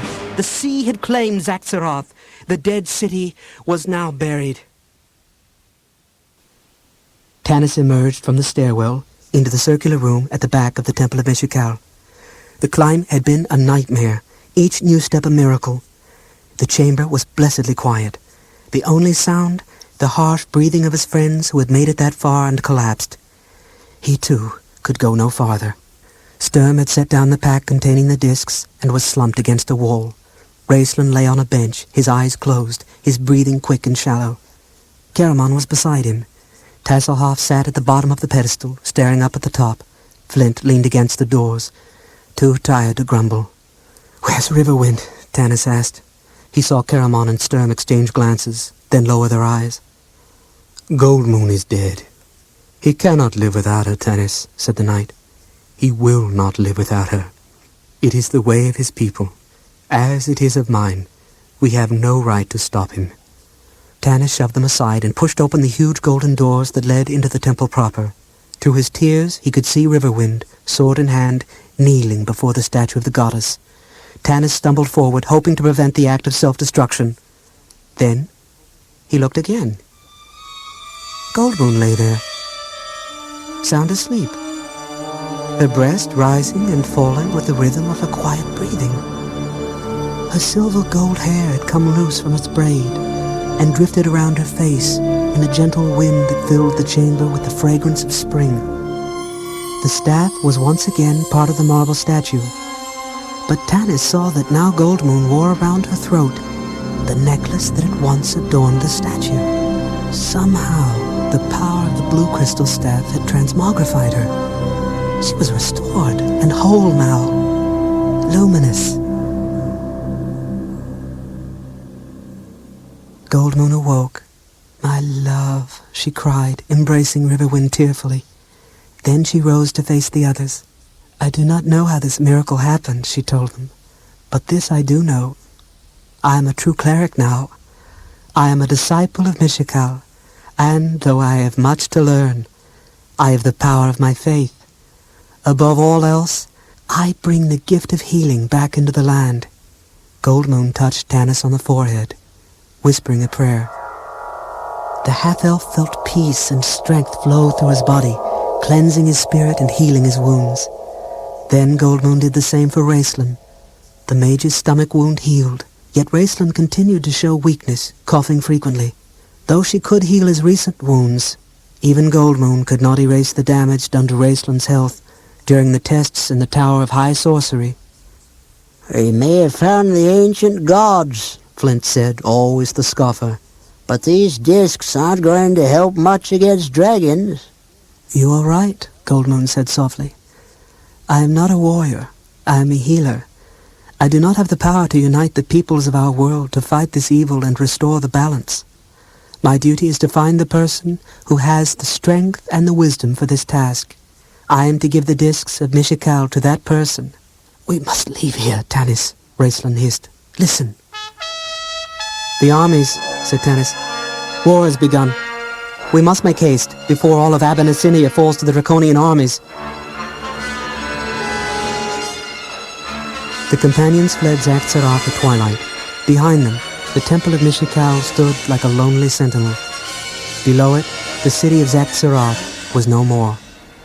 They traveled west toward the mountains. Dead leaves, blown by chill winds, flew past their faces. They decided to head for Solace, planning to stock up on supplies and gather what information they could before beginning their search for a leader. They traveled well into the night. They saw no Draconians, and supposed that those escaping Zaxxarath had traveled north to join up with the armies of this Lord Verminard, Dragon High Master, to serve him in his conquest of the lands of Abyssinia. The silver moon rose, then the red. The 8 companions, united once again, climbed high, with Boo-Poo leading the way. The sound of the horns drove them on past the point of exhaustion. At last, not daring to light a fire, they slept. Raistlin woke in the cold grey hour before dawn. He had heard something. The sound of someone crying. Boo-Poo, curled in a ball of misery, was blubbering into a blanket. "What is it, little one?" he asked. Boo-Poo rolled over to face him. "I don't want to leave you," she said brokenly. "But, oh, I will miss my people." A look of infinite tenderness touched Raistlin's face, a look no one in his world would ever see. "Boo-Poo," he said, "you have been a good and true friend. Go back." "You sure?" Boo-Poo asked anxiously. "Yes, I'm sure," Raistlin answered. Boo-Poo stood up. "Then I go. But first, you take gift." She rummaged around in her bag and pulled from it a book. Raistlin reached out in amazement. "The spell book of Vistandantilus," he breathed. "I take from dragon," Boo-Poo said. "When blue light shine. I glad you like. Now I go." She slung her bag over her shoulder and turned away, her head bowed. "Farewell, Boo-Poo," the maid said softly. He held the silver and midnight blue spell book in his hands, admiring it. He longed to open it and revel in its treasures, but he knew that long weeks of study lay ahead of him before he could even read the spells, much less acquire them, and with each new spell would come more power. He sighed in ecstasy and hugged the book. Then he slipped it swiftly into his pack. The others would be waking soon. Let them wonder how he got the book. Raistlin stood up and glanced westward toward Solace. Suddenly he stiffened. Dropping his pack, he ran to the sleeping half-elf. "Tanis," he hissed, pointing west. "Wake up!" Tanis blinked, trying to focus his eyes. The view from the top of the mountain where they were camped was magnificent. He could see the trees give way to the grassy plains, and beyond the plains, snaking up into the sky. "No!" Tanis choked. He gripped the mage. "No, it can't be!" "Yes," Raistlin whispered. "Solace is burning." The attack on Solace had come without warning. Sitting in the inn a few nights after the companions had fled Solace with the blue crystal staff, Hedrick, the High Theocrat, had risen to address the citizens. "Lord Verminard wants peace. He only wants to move his armies through Solace so he may conquer Qualinesti, homeland of the elves, and more power to him. We've tolerated the elves too long." Then came a low, dull roar. The inn was plunged into darkness and a wave of heat shattered the windows. Tika looked up to see flames licking the Vallon wood that held up the ceiling. Hedrick ran onto the inn's front landing, then stopped, stunned. Hundreds of Draconians and humans who fought with them were pouring into the city. Above them flew dragons. 5 red dragons dive-bombing the town, incinerating everything as they went. That had been a week ago. The Draconians knew which buildings were essential to their needs. Only the inn, Theros Ironfeld's blacksmith shop, and the general store were saved. Having been placed in charge of Solace by Lord Verminard, the Hobgoblin chief, Viewmaster Toda, ordered the inn repaired immediately. The Draconians had one weakness, a thirst for strong drink. 3 days after the town was taken, the inn reopened. Maybe we'll have a good crowd today. Otik, the innkeeper, said, trying to sound cheerful. Tika's pink cheeks reddened. How can you take their money, she flared, jabbing her finger into his fat stomach. How can you laugh at their crude jokes and cater to their whims? I hate the stench of them. I hate their leers and their cold, scaly hands touching mine. Tika, please, Otik begged. I'm too old to be carried off to the slave mines, and you're too young to die. Tika bit her lip in frustration. Otik was right. An angered Draconian killed swiftly and without mercy. Think of the bright spot, said Otik, making a bitter joke. At least Hedrick won't be in tonight. Lord Verminard had rewarded the High Theocrat's service by placing him among the first slaves to be sent to the iron mines at Pax Darkus. Just then, 6 Draconian guards swaggered in. One of them pulled the closed sign off the door and threw it to the ground. You're open, he said, dropping into a chair. Yes, certainly. Otik grinned weakly. Tika? I see them, Tika said dully. Near dusk, a heavily cloaked stranger entered the inn. What will you have? Tika asked him. He answered in a soft accented voice. Nothing, thank you. I'm meeting someone. More customers entered. Tika glanced at them and nearly dropped her tray. Sit down anywhere. Strangers, she called. A bearded man led the group past the Draconians, who examined the group with interest. There were 5 men and a woman, a dwarf and a kender. More refugee scum, sneered a Draconian. Wonder why they haven't been shipped out. Tika grabbed a skillet of spiced potatoes and went over to them. Thank goodness you've come back, she whispered swiftly. I knew you wouldn't forget us. Take me with you, please. Tika, calm down, Tanis told her. We've got an audience. Right, she said briskly. Handing plates around, she began to ladle out the spiced potatoes. What happened to Solace? Tanis said, his voice choked. Quickly, Tika whispered the story as she filled everyone's plate, giving Caramon a double portion. The companions listened in grim silence. Every week, Tika concluded, the slave caravans leave for Pax Darkus. They've taken almost everyone. It all started with that captive party of elves. Elves? Tanis asked, too loudly. The Draconians turned to stare at him. The hooded stranger in the corner raised his head. Tika set the skillet down. I better go. Well, what do we do now? Flint grumbled. We come back to Solace and find nothing but Draconians. All we've got are discs from some ancient goddess and a frail maid with a few new spells. Tanis rubbed his eyes with his hand. I think we should try to reach Qualinesti. Hearing the word Qualinesti, the stranger in the corner rose and started walking toward them. Tanis, company, the kender said softly. The Draconians also noticed the stranger approaching the companions. Elf, a Draconian hissed, putting out a clawed foot to trip him. The hood fell back, revealing the almond eyes and slanted ears of an elf lord. The Draconian shoved him against the bar. Tika grabbed one of the Draconians by the arm. Let him go! Mind your own business, girl, the Draconian snarled, shoving Tika aside and punching the elf. Sturm rushed forward, the others behind him, though they were too far from the elf to do any good. But help was closer. With a cry of rage, Tika brought her iron skillet down on the Draconian's head. The Draconian stared stupidly for an instant, then slithered to the floor. 2 Draconians leaped for Tika. Sturm reached her side and clubbed one of them with his sword. Caramon caught the other and tossed it over the bar. Riverwind, don't let them out, Tanis cried, seeing 4 hobgoblins leap up and make for the door. The plainsman caught one hobgoblin and Flint thunked another, but the other 2 escaped, calling loudly for the guards. We've got to get out of here, Tanis said, but at that moment one of the Draconians revived and wrapped his arms around the half-elf's neck, dragging him to the floor. Tas began flinging mugs at the attacker, narrowly missing Tanis in the process. Tanis throttled the Draconian and left his body under a table. Then he stared intently at the elf. Gilthanes? His adopted brother stared at him. Tantalus, he said, using Tanis's elven name. I didn't recognize you. That beard. Horns began blasting outside. Oh, great Reorks, Flint groaned. Let's go out the back. There is no back anymore, Tika cried wildly. No, said a voice from the door. There is no back. You are my prisoners. A blaze of torchlight flared into the room, and Viewmaster Toda stood in the doorway. Tanis held Sturm back as he was about to charge. "We surrender!" the half-elf called out.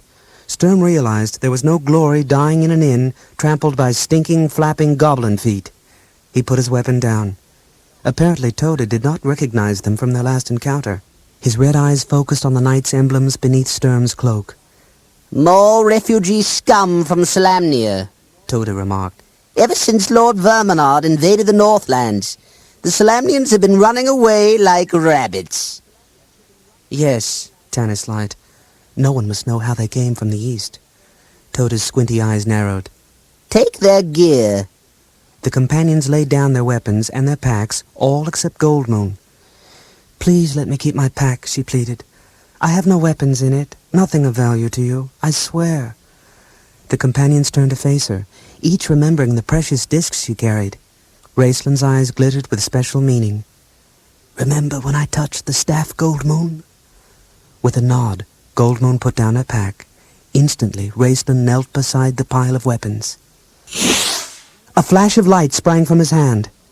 "Know this," he hissed. "I have cast a spell upon our belongings. Anyone who touches them will be slowly devoured by the great worm Catapilius, who will rise from the abyss." The goblins backed away from the pile, which seemed to glow with a green aura. Get those weapons, somebody, Toda raged. You get 'em, muttered a goblin. Toda was at a loss. Load those prisoners into cages, he said, leering at Goldmoon and Tika. And bring those weapons too, or you'll wish that worm was sucking your blood. The goblins began to shove their prisoners toward the door, prodding them in the back with swords. "That's a wonderful spell, Raist," Caramon said in a low voice. "How effective is it?" Raistlin smiled and held up his right hand. Caramon saw the telltale black marks of flash powder. It had all been a trick. Viewmaster Toda grinned widely as he regarded the slave caravan, now herded into a caged wagon. Lord Verminard would be pleased. The large warrior and the tall barbarian could do the work of many men, and the Lord would certainly enjoy the females. They were different, but both quite lovely, one buxom, green-eyed redhead, one slender barbarian with long silver gold tresses. A clash of steel and hoarse shouts interrupted the Viewmaster's thoughts. Suddenly, a man's agonized cry bellowed above the noise. Gilthanas stood up. "That's Theros Ironfeld, the blacksmith. I was supposed to meet him last night." Viewmaster Toda threw open the door to the companion's cage, and the goblins threw Theros inside. "Hitch up the beasts," Toda yelled. "We're moving out." Theros Ironfeld lay unconscious on the straw-covered floor of the cage. His right arm had been hacked off, and blood poured out from the terrible wound. The smithy's life was emptying before their eyes. "He need not die," Goldmoon said. "I'm a healer." "Lady," Gilthanas said impatiently, "there exists no healer on Krynn who could help this man." Goldmoon placed her hand upon Theros' forehead and closed her eyes. "Mishikal," she prayed, "beloved goddess of healing, grace this man with your blessing. If his destiny be not fulfilled, heal him, that he may live and serve the cause of truth." Gilthanas stared in amazement as warmth returned to the smith's dusky black skin. His breathing grew peaceful, and his flesh closed over his wound. Fortunately, the goblins hadn't noticed. Goldmoon made certain Theros was comfortable, then returned to her place beside Riverwind. Her face radiated a peace and calm that made it seem as if the reptilian creatures on the outside of the cage were the true prisoners. The caravan traveled south from Solace, down the old road to Gateway. There the prisoners strained against the bars for some glimpse of the once thriving market town. But what was left of it was melted and blackened. The captives sunk back in misery. Looking over at Gilthanas, Tanis's memories of his home in Qualinesti haunted him. Gilthanas, Lorana, and Porthios were the children of the Speaker of the Suns, the ruler of the elves. Some in the Elven Kingdom thought it odd that the speaker would adopt Tanis, the bastard son of his dead brother's wife. She'd been raped by a human warrior and died of grief soon after Tanis's birth. But later, as the speaker watched with unease the developing relationship between his daughter Lorana and Tanis, the half-elf, he began to regret his decision. Tanis saw the unhappiness their union would bring to his family, and so, after bitter words with Gilthanis, Tanis had left the Elven Kingdom. That was many years ago, but neither he nor Gilthanis had forgotten.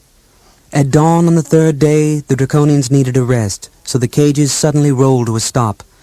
Tanis and the others glanced out and saw an old man, dressed in long robes that once might have been white, and a battered pointed hat. He appeared to be talking to a tree. I was enjoying the sun on my back, the old man said, shaking a stick at the oak, when you had the nerve to cast a shadow over it. Move this instant, I say. Someone shot that loony in a cage, Fieldmaster Toda shouted. The old man shrieked at the Draconians who accosted him. Arrest the tree! Obstructing sunlight, that's the charge. The Draconians threw the old man roughly into the companion's cage. "Are you all right, old one?" Goldmoon asked. "I am a cleric of—" Mishikal, he said, peering at the amulet around her neck. My. You don't look 300 years old. Kind of you to offer me a lift, though. "What is your name, old one?" Tika asked. The old man frowned. Let's see, my name is... Fizban? Yes, that's it. Fizban. Huddled in a corner of the cage, Raceland began to cough. Fizban knelt at his side. He laid his hand on the Raceland's head and spoke a few words. Caramon heard only phrases. Fistanden. And not the time. Raceland's breathing eased. "You are magi," he whispered. The old man shrugged. "Why, yes, I suppose I am." Raceland struggled to sit up. "I am magi too." Fizban seemed immensely tickled. A small world, Kryn. I'll have to teach you a few of my spells. I have one, a fireball. Let's see, how did it go? The old man rambled on.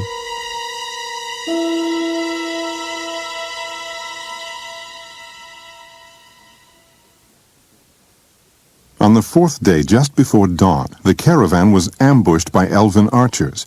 In the panic, the prisoners were able to free themselves, with the help of one of Toda's slaves, a gully dwarf named Seston, whom Tasselhoff had befriended.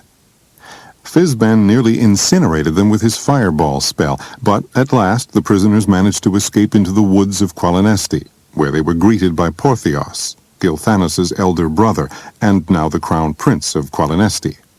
Porthios told them that in the face of invasion by the dragon armies, the elves planned to flee Qualinesti in a matter of days. Hearing of Goldmoon's miraculous healing of Theros Ironfeld, Porthios brought the companions to the beautiful rose quartz and crystal city of Qualinost. There, they were summoned to the palace of the Speaker of the Suns, Gilthanis and Porthios's father. It had been many years since Tanis had seen his adopted father. There were now lines of care and sorrow in his face, which had once seemed untouched by time. "My sons," the speaker said brokenly, and Tanis was startled at this show of emotion. "Tantalus, we welcome you back to your homeland, though I fear you come in its final days. We shall not keep you long. Gilthanis?" The young elf lord stepped forward. "The raid on Pax Darkus?" "I failed," Gilthanis said softly. "We were joined by a group of human resistance fighters we met along the way, but by the cruelest mischance, we stumbled into the advance patrols of the dragon army. I lost consciousness after a blow to the head. When I awoke, druids in the woods tended my injuries. Eventually, I came to Solace. Lord Verminard was executing all his elfin prisoners there. I was about to join my poor fellows when this man rescued me. He put an arm around Theros Ironfeld. Theros would have paid for his kindness with his life, had this woman not healed him by a miracle." Staring at Goldmoon's medallion, the Speaker of the Suns gasped. "It has been 300 years since the symbol of Mishikal was seen here. I must consider what this means to us. For now, my daughter Lorana will guide you to a place where you can rest. Tonight we'll hold a banquet in your honor, for you bring us hope. May the peace of the true gods go with you. An elf maiden walked forward to stand beside the speaker. All sighed at her beauty, even Raistlin. Her hair was honey pouring from a pitcher. It spilled down her back. She had the delicate, refined features of the elves and large, liquid eyes that changed color like leaves in flickering sunshine. "Welcome, honored guests," Lorana said shyly. "Please follow me." Lorana led them to a sun-dappled grove in the very center of the city. Here, though surrounded by buildings and streets, they seemed to be in the heart of a forest. Lorana gestured toward fruit trees and told the companions to eat their fill while elf maidens brought big baskets of fragrant bread. The companions washed in a nearby brook, then returned to relax on soft moss beds, all except Tanis. Refusing food, the half-elf wandered around the grove, absorbed in his own thoughts. When he suddenly threw down an apple and disappeared into the trees, Lorana excused herself from her guests and followed. "Now I'll find out what's going on," Tasselhoff said to himself, slipping after them. He came upon Tanis standing alone beside the stream as Lorana emerged from another trail. "Tantalus," she called. As Tanis turned, Lorana flung her arms around his neck, kissing him. "Ugh," she said teasingly. "That horrible beard." Tanis gently pushed her away. "Lorana, no," he began. "Don't be angry," Lorana pleaded. "I'll learn to like it. You're my betrothed, remember? You wear my ring." Tanis looked down at her, his eyes tortured. "We were children, playing a game, Lorana. Now I'm in love with someone else, a human woman. Her name is Kitiara." Lorana stared up at him, and all the color drained from her face. Tanis took off his ring of golden ivy leaves and handed it to her. "I release you from any promises you made to me, Lorana, and I ask you to release me." Lorana looked at him pleadingly. Then, seeing only pity in his face, she let out a cry and flung the ring into the bushes.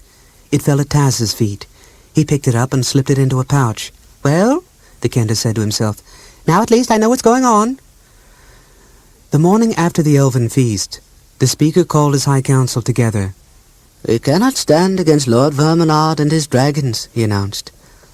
"According to the legends of the ancient dragon wars, it was only with his fabled weapon, the Dragonlance, that the mighty knight Huma defeated the Queen of Darkness and her evil dragons. There are none now who remember the secret of that great weapon." Fizban started to speak, but Raistlin hushed him. "Therefore, we must abandon Qualinesti," the speaker continued. "We had planned to go west to return to the ancient elven home.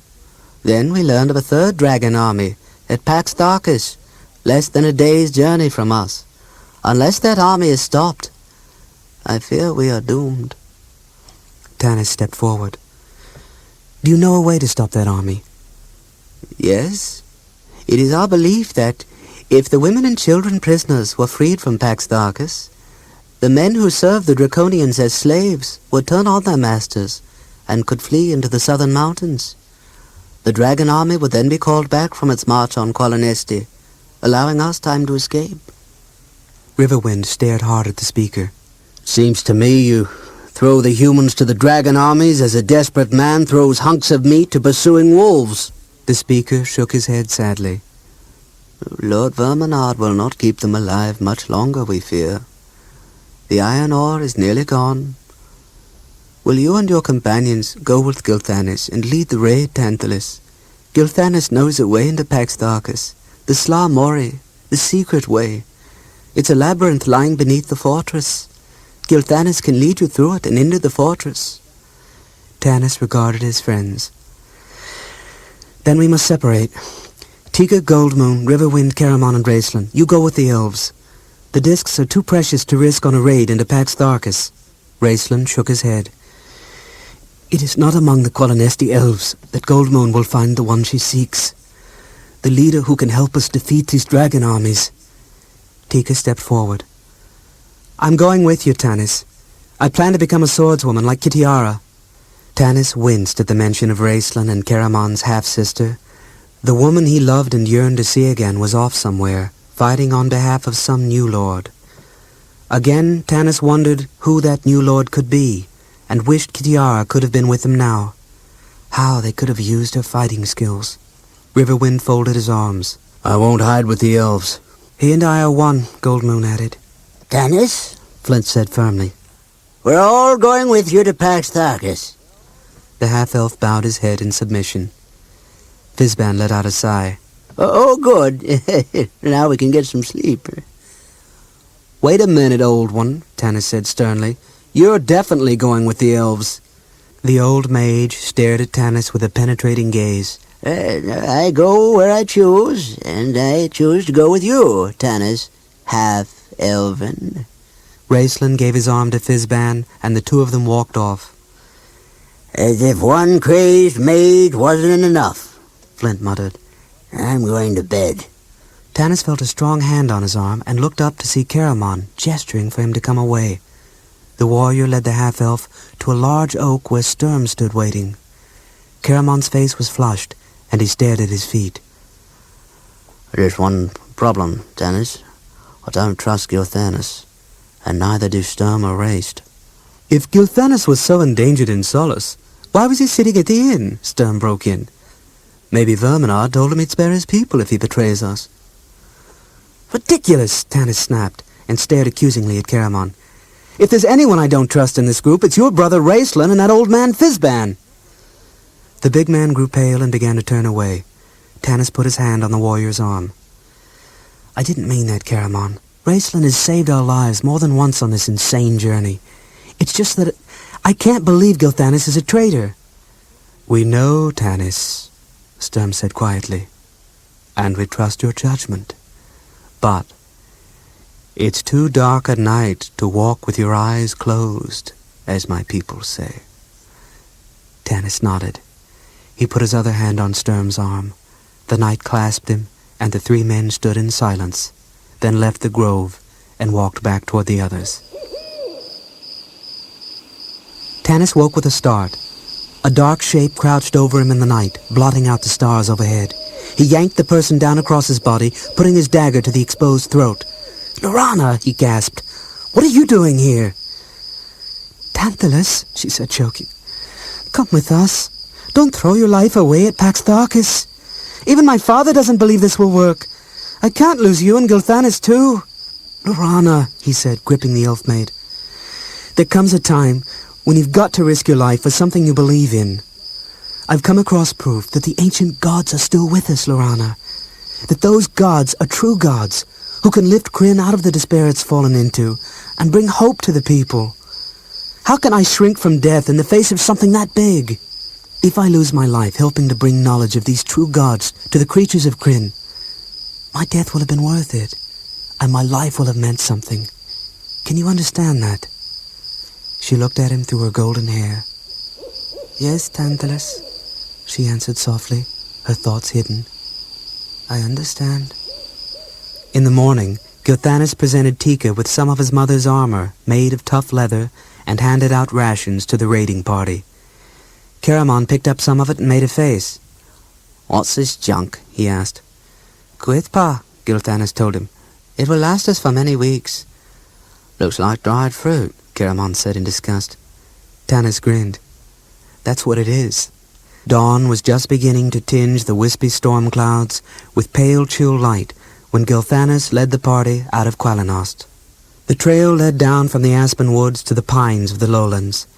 When they stopped for a hasty lunch, Fizban came over and hunkered down beside Tanis. "Someone's following us," he whispered. Tanis stared at the old man incredulously. Gilthanis stood up. "Bah! That's insane! Let us go now! The Sla Mori is still miles away and we must be there by sundown." They walked on through the ragged pines. The sun slanted in the sky, lengthening their shadows, when the group came suddenly to a clearing that had been the site of a recent bloody fight. Bodies of men and hobgoblins lay scattered about in obscene postures of brutal death. A low moan came from beneath two bodies. Caramon shoved them to one side. It was a human. The group gathered round to examine the man.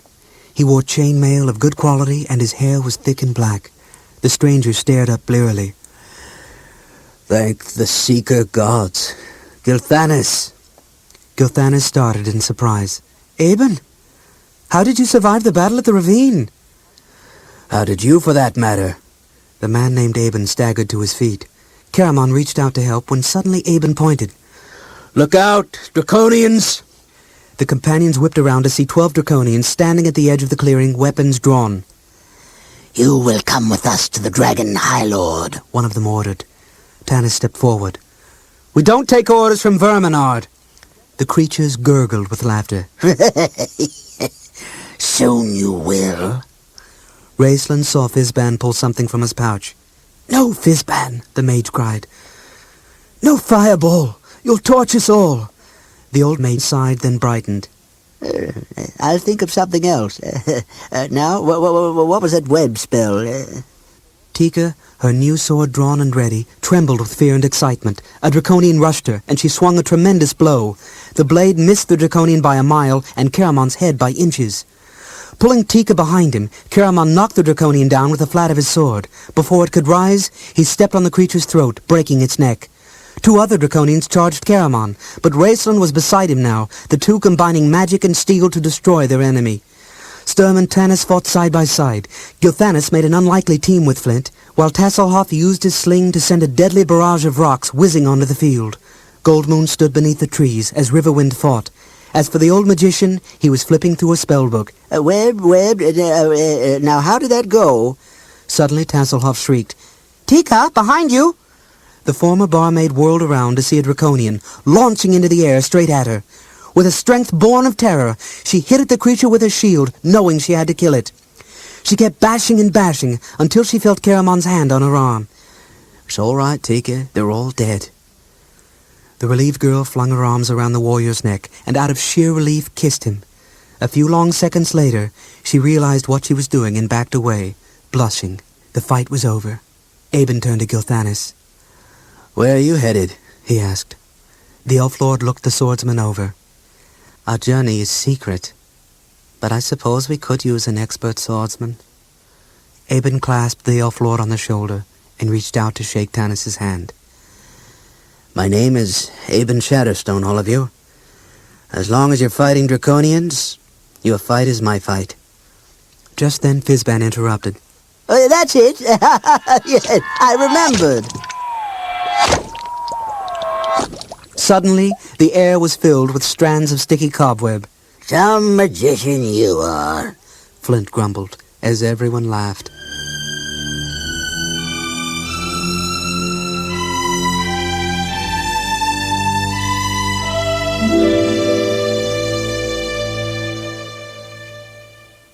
By sunset, the group had reached an open plain edged by tall mountain peaks. Commanding the pass was the gigantic fortress of Pax Tharkas, home base of Lord Verminard. Standing between elven and dwarven kingdoms, it had been built by both races together in a spirit of friendship long since lost on Krynn. Now it was the bastion of a mighty war machine. As the companions stared in awed silence, the huge gate in front of the fortress swung open. An army of Draconians, humans, hobgoblins, and goblins marched out into the plains, heading for Qualinesti. That night, as the companions camped outside the secret entrance to the Slav Mori, they heard a noise in the brush. Someone was following them, but in spite of a thorough search, their crafty pursuer could not be found. Nerves were on edge, with Aben and Gilthanis accusing each other of disloyalty while the other wasn't listening. Nevertheless, the next morning, they entered the Slav Mori together. The dark passageway led them first into the burial chamber of Kithkanen, the ancient king of the elves. The robed skeleton of the elven king sat enthroned, holding his enchanted sword, which none dared touch. Suddenly, the companions were attacked by a gigantic slug, which spat its saliva at them, meaning to kill and eat them. In the midst of their desperate defense, Lorana appeared. Out of love for Tanis, she had pursued them all the way from Qualinost. She was the secret follower. Tanis was furious that she had put her life in danger, but had no time to chide her. The slug was closing in, as the companions cowered behind the throne, with even Raistlin and Fizban's magic unable to deter the slug. A skeletal hand placed the enchanted sword in Tanis's hand. With it, he was able to beat back the slimy slug. Only afterward did Tanis realize who had given him the sword. The dead king, Kithkanen himself. When at last he turned to Laurana to berate her for following him, she countered with his own words. There came a time when a person had to risk his life for something he believed in. Tanis believed he had a mission to fulfill, a mission given him and the companions by the true ancient gods, and Laurana believed in her love of Tanis. There was no sending her back now. Gathering their courage, they pushed on into the Sla Mori.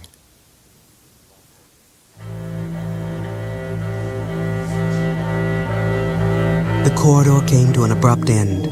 Crumbled stone and rubble lay beneath a hole in the rock wall, and the sense of evil flowing from beyond could almost be felt. They entered the hole cautiously, the light from Raistlin's staff illuminating the darkness. Soon they were in a round room, about 100 feet in diameter. In the center stood a crooked column. Flint examined it. That's a huge chain. Gilthanas gasped. "We're in the chain room." The companions stared at the monstrous column of links in wonder. Each link was as long as Caramon, and as thick as an oak tree. Gilthanas pointed to the iron bracket in the floor. "If this chain is released from its moorings, massive blocks of granite drop down behind the gates of the fortress. Then no force on Kryn can open them." He pointed to a faint outline of a door on the north wall. "This must be the entrance." Raistlin waved his hand. "I warn you, do not open that door." Gilthanas stared at a chipped stone at the bottom of the wall. "The way to Pax Tharkas is through a secret door," he murmured. Then he reached down and pulled out the chipped stone. The door swung silently inward, revealing a room nearly filled with yellow brick-like objects. Aben stared in open-mouthed wonder. "We've found the treasure of Kithkanen. We've..." His voice trailed off in horror as something took shape before his eyes. "It is the spirit of a dark elf," Raistlin hissed. "I warned you not to open that door. Put up your weapons, fools. You cannot fight her. Her touch is death. Run! Run, all of you!" Even as they retreated back into the chain room, the darkness took shape, coalescing into the coldly beautiful, distorted features of a female drow, an evil elf of ages past. The spirit advanced toward them. Tanis held the door open for the companions. "Is that everyone?" "No time to look," Raistlin cried. "Shut the door, brother!" Caramon threw his weight on the door. It slammed shut with a boom. "That won't stop her," Raistlin told them. "I can cast a spell on the door, but it will weaken me greatly. I suggest you run. Perhaps I can stall her." Tanis gritted his teeth. "Riverwind, take the others on ahead. Sturm and I'll stay with Raistlin and Caramon." The others crept down the dark corridor, looking back in horrible fascination. Raistlin stood with his hands on the door, but the dark elf's power drained his concentration, making him forget the spell. Then, from somewhere inside him, came a voice he had heard only twice before, in the Tower of High Sorcery, and on the altar of the Black Dragon in Zaxxarath.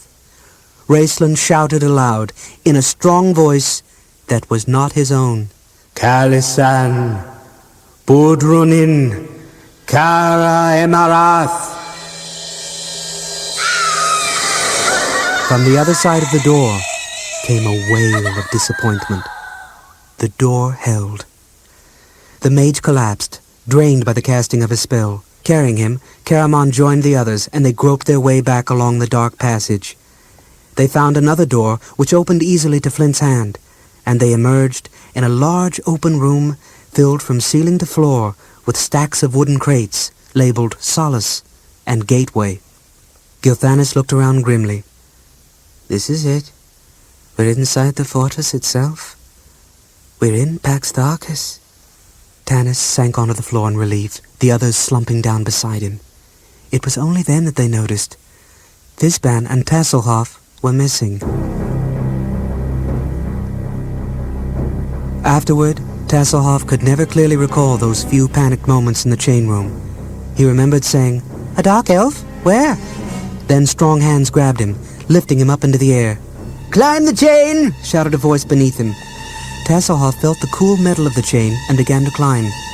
He wondered how he would find his friends again, and for a moment he felt discouraged, wondering if they had escaped. Then he heard Fizban muttering, and he cheered up. He wasn't alone. We could use some light, couldn't we? Let's see. Light? Soon, a small puffball of bluish-yellow flame appeared, hovering near the magician's hat. They were at the top of the fortress. The chain ran up over a huge cogwheel mounted on an axle set in solid stone, and disappeared into a tunnel.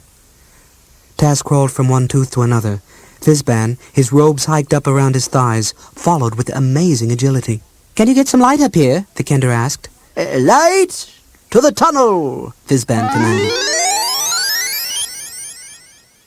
The glowing puffball whizzed up, dancing near Taz. The Kender crawled forward, wondering what it would feel like to splatter all over the floor, hundreds of feet below. As Fizban followed, Taz crawled to the tunnel entrance, then jumped off the chain onto the stone floor 5 feet below him. Pulling out a handful of quithpa, the dried fruit rations the elves had given them, Fizban sat down and began to munch. My stomach tells me it's lunchtime. Taz joined him, and the puffball flame settled on the brim of the magician's hat. Taz sniffed. Fizban, your hat's on fire." Far below, Flint wiped his hand across his eyes, glared at Tanis, and hurled himself onto the floor, sulking. Tanis shook his head firmly. "Flint, I feel as badly as you do about losing them, but we cannot go back." The companions were resting, eating quithpa, and drinking water from a well they'd discovered. Feeling his strength return, Tanis rose and walked toward Gilthanis, who was studying a map intently. "Where are we, Gilthanis?" he asked. The elf lord pointed to the map. "Here is the fortress of Pax Tharkis. We're in the cellars. About 50 feet away are the women's quarters. Here's the lair of Pyros, Verminard's dragon. Here's the children's prison, guarded by Flamestrike, another red dragon. Verminard knows the women would never leave without their children, and the men wouldn't leave without their families. The men work out here, in the mines under the mountain." Aben scowled. "You seem to know a lot about Pax Tharkis, Gilthanis." There was a long silence. Sturm, Karaman, and Aben regarded Gilthanis warily. 3 humans united in their mistrust of an elf, Tanis noticed. He motioned to Gilthanis to continue. "Every evening, a few women leave their cells to take food to the men. My warriors and I planned to disguise ourselves as women, go out to the men, and alert them to be ready to rise up and make their escape. Lord Verminard and Pyros will certainly leave to join the army tomorrow. That's when we go into action." The group agreed the plan seemed viable. Pushing open the door leading to the hallway, they heard drunken draconian laughter from the room directly across from them. Silently, the companions slipped into the dark corridor. Tasselhoff and Fizban were walking up and down the tunnel, crawling in and out among the myriad chains, when they spotted a thin sliver of light through a crack in the floor. They knelt down and peered through the crack. Below them was a large room, furnished with every possible luxury. The Kender sucked in his breath in awe. "Look there! That must be Lord Verminard and his dragon." Pyros was an ancient and enormous red dragon. He had been sent to Verminard by the Queen of Darkness as a gift, and to keep an eye on the High Lord. Pyros had another mission as well, to search this part of Ansalon for one man. The Queen of Darkness called him Everman. The dragons called him the Green Gemstone Man. His human name was Beram. It was the search for Beram that brought Pyros to Verminard's chambers now. Viewmaster Toda was bringing in 2 prisoners for interrogation. Beram might be one of them. Pyros was stretched out along one side of the enormous throne room, his huge wings folded. Dozing, he snorted and shifted slightly. A rare vase toppled to the floor with a crash. Verminard looked up from the desk where he was studying a map of Qualinesti. Transform yourself before you wreck the place. The gigantic red dragon began to shimmer like a mirage, condensing into the shape of a human male, slight of build, with dark black hair, a thin face, and slanting red eyes. Dressed in crimson robes, Pyros the man walked to Verminard's side and stared at him with undisguised loathing. The High Lord was an imposing figure. Tall and powerfully built, he wore dark blue dragon-scale armor, trimmed in gold. The hideous mask of a dragon High Lord concealed his face.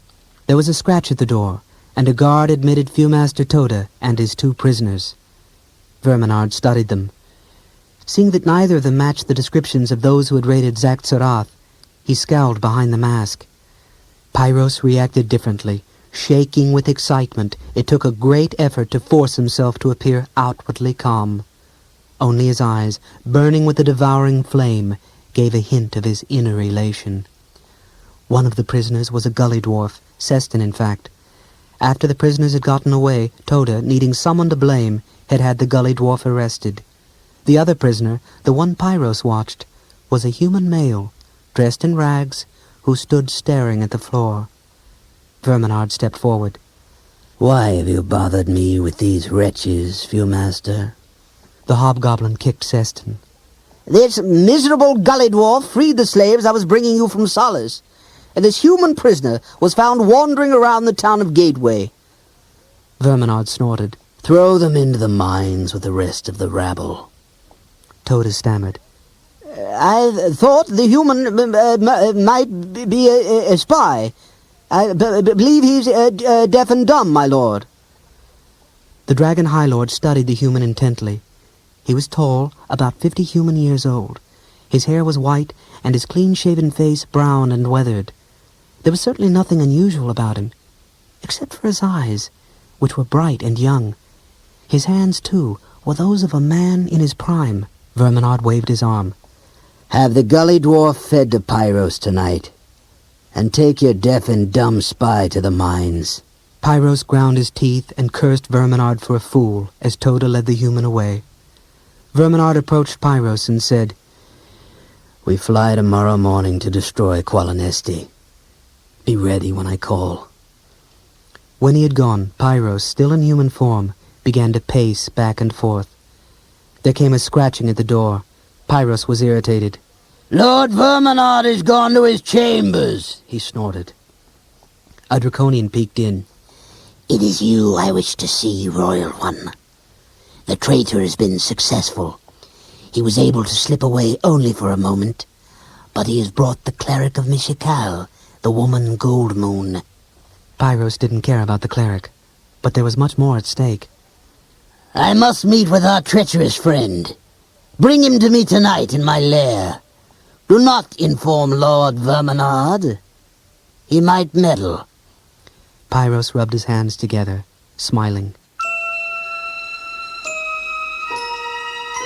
In the women's prison far below, the companions, now dressed as women, waited for the moment when they would put their plan into action. Caramon giggled, slapping Aben's face as the fighter playfully slid his hand up the warrior's voluminous new skirt. The women in the room laughed heartily at the men's antics, but Tanis glanced nervously at the door, afraid of arousing suspicion. Marita saw his worried gaze and assured him the guards had all been drunk ever since the army moved out. Tanis relaxed. Though he had known Marita only a few hours, he already relied on her judgment. She was the one who had calmed the terrified women when the companions had burst into their cell. She was the one who listened to their plan and agreed it had possibilities. She convinced the women to go along with the plan, as long as no harm came to the children. Tanis told her he couldn't guarantee the children's safety, because the raiders might have to fight a dragon. Even though he was sure Pyros had gone off with the armies attacking Qualinesti, Tanis knew another red dragon guarded the children's quarters. Marita had laughed. Fight a dragon? You mean old Flamestrike? There's no need to fight that pitiful creature. The children love her. She's more than half mad. Her own offspring were killed in some war or other, and now she's got it in her head that our children are hers. Besides, she always sleeps late in the morning. The afternoon had passed swiftly. It was now time to go.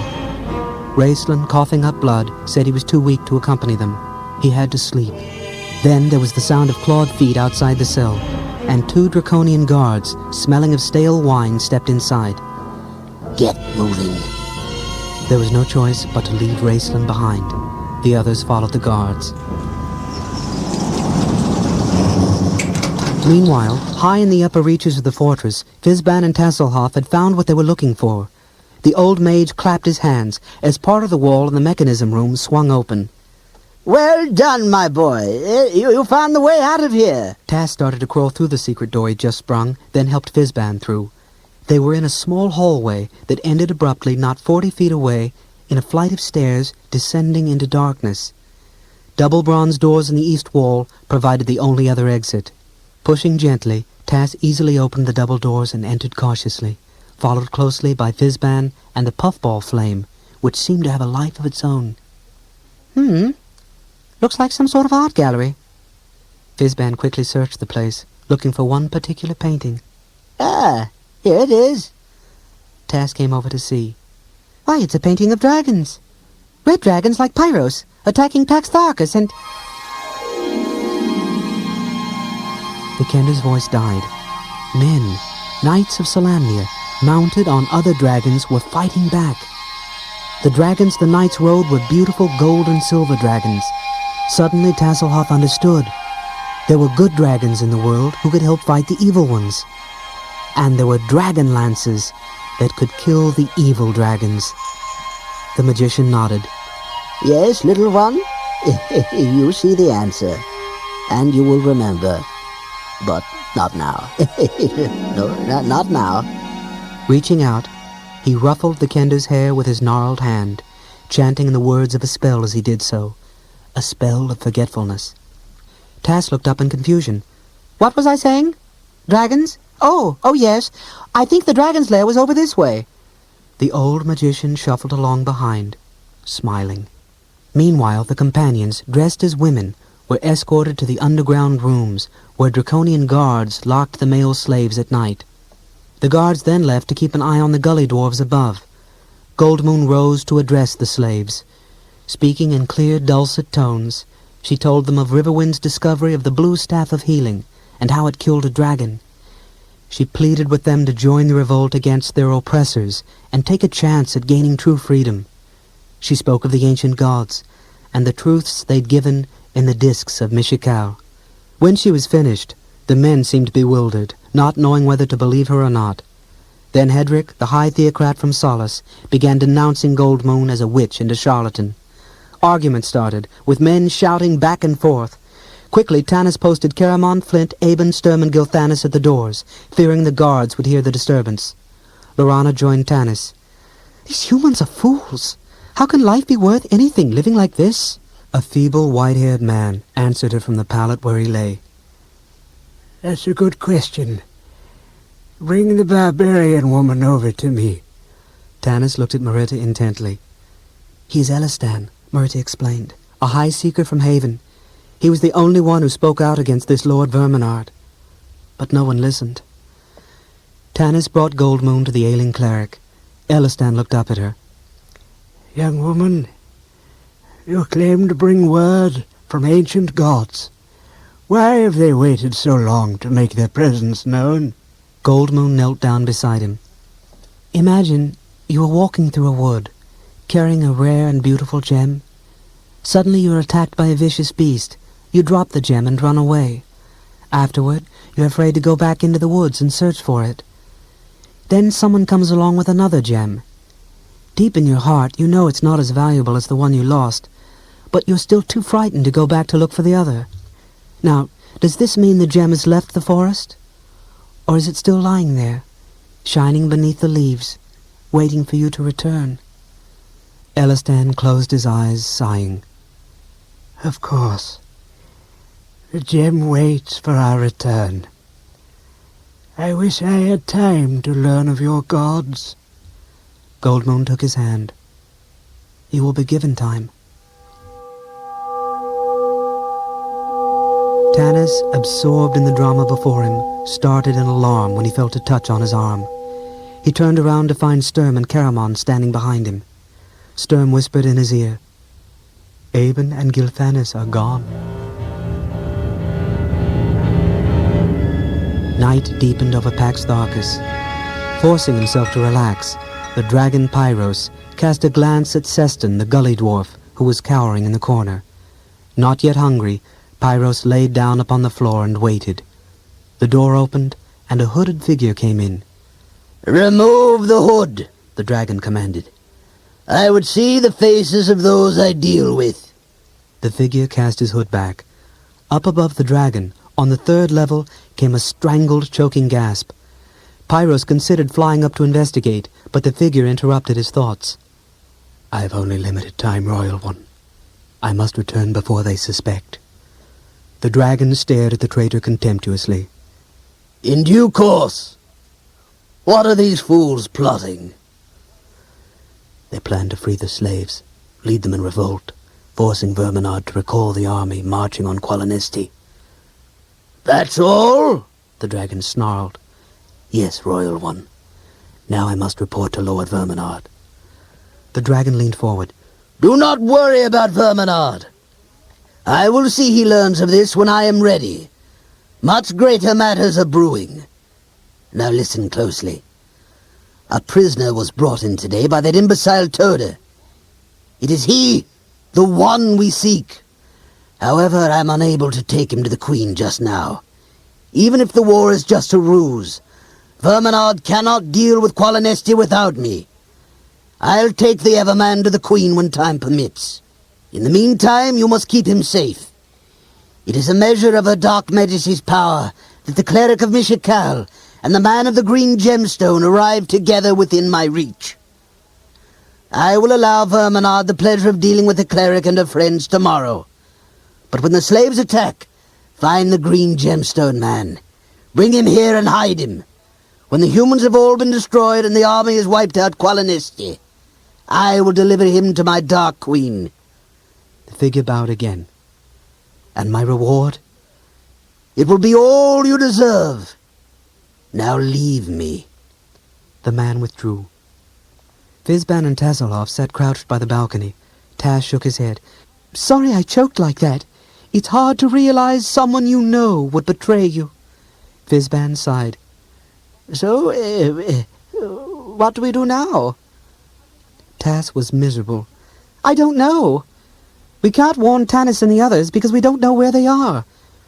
You know, when I was little and wanted to be big like the humans, my father told me Kenda was small because we were meant to do the small things. He said that all the big things in the world were really made up of small things, all joined together. And that it's the small things that make the difference. The Kenda's pointed chin jutted forward, his lips tightened. We'll leave the big things to the others. They'll manage. We'll do the small thing, even if it isn't very important. We're going to rescue Seston. Aben was back in the cell when the companions returned. I heard something, Tanis, so I went to investigate. There was a draconian crouched outside the cell door listening. I knifed it. His story appeared to be true. Tanis had seen the body of a dead draconian when they returned to the cell. Tika got a clean cloth and washed Aben's face. He saved our lives, Tanis. Caramon scowled, then went over to Gilthanis, who had also returned. What about you, Gilthanis? Why did you leave? Gilthanis's face hardened. You don't want to know. But seeing the others staring at him, he reluctantly told them. The truth is, I returned to see if our mage was really as exhausted as he said. He must not have been. He was gone. Raistlin entered just in time to hear Gilthanis's words. The mage spoke, his voice soft and lethal with hatred. If you believe I am a traitor, kill me now. I will not stop you. Caramon went to his brother. You'll have to kill me too. Tanis felt sick inside. Someone was lying, and he knew it. They'd already been betrayed. Tanis saw it all with sickening clarity. Verminard would use the revolt as an excuse to kill the hostages. He could always get more slaves. Gilthanis's plan played right into the Dragon High Lord's hands. We should abandon it, Tanis thought wildly. Then he forced himself to calm down. No, the slaves were too excited. Following Goldmoon's miraculous healing of Elistan and his announced determination to study these ancient gods, the people again had hope that the dragon armies could be defeated. If we back out now, they'll never trust us again, Tanis thought. We must go ahead. Besides, perhaps there was no traitor. With that thought, he fell into a fitful sleep. Dawn filtered through a gaping hole in the tower of the fortress. Tas blinked, then sat up, rubbing his eyes, wondering for a moment where he was. He hadn't meant to fall asleep. He and Fizban had only been waiting until the dragon slept to rescue Seston. Now it was morning. The Kender peered over the balcony. The dragon and Seston were still asleep. Now was their chance. Old One, wake up. We have to rescue Seston right away. Can you magic him up? Fizban closed his eyes. Concentrating, he murmured eerie words, then stretched his thin hand through the railing of the balcony and began to make a lifting motion. Guided by Fizban's hand, Seston floated peacefully up and over the balcony, coming to rest on the dusty floor, still asleep. The gully dwarf opened his eyes and sat up in alarm. Seston, it's me, Tasselhoff. You're safe, but don't say a word. Fizban pointed to the second level, where Verminard stood on a ledge overlooking the dragon.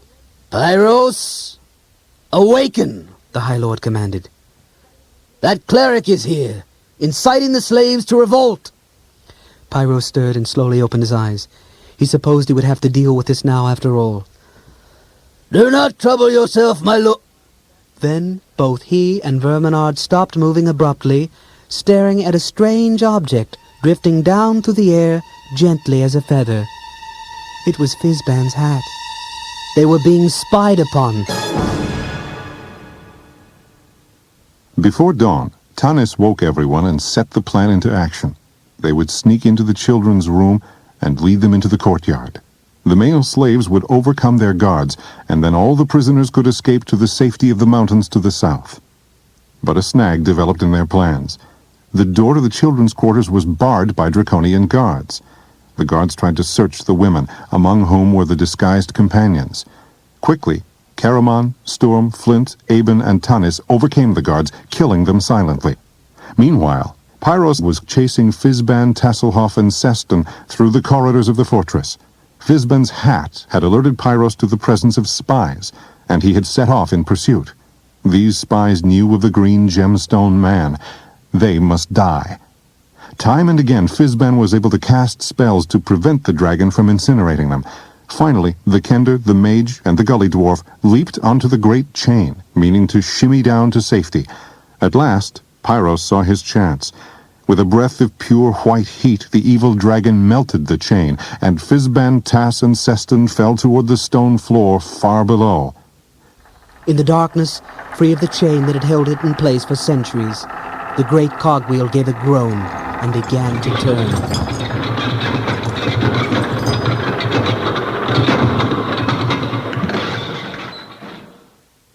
In the room next to the children's cell, Marita's torch flared yellow.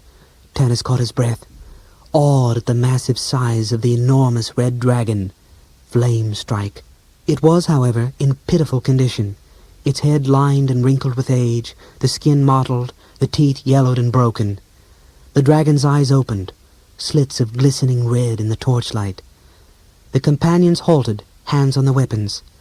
Flamestrike spoke in a sleepy, husky voice. Is it time for breakfast already, Marita? Yes, we're just a bit early today, dearie, Marita replied soothingly. Go back to sleep. I'll see they don't wake you. The dragon yawned and opened her eyes a bit further. I don't mind. Tanis saw that one eye had a milky covering. The little one's had a restful night. Little Eric's cold is better. Her eyes closed. The companions were about to proceed when the noise started. At first, Tanis thought it was his imagination, that his nervousness was making him hear a buzzing sound in his head. But the sound grew louder and louder, like 1,000 swarming locusts. Now the others were looking back too, all of them staring at him.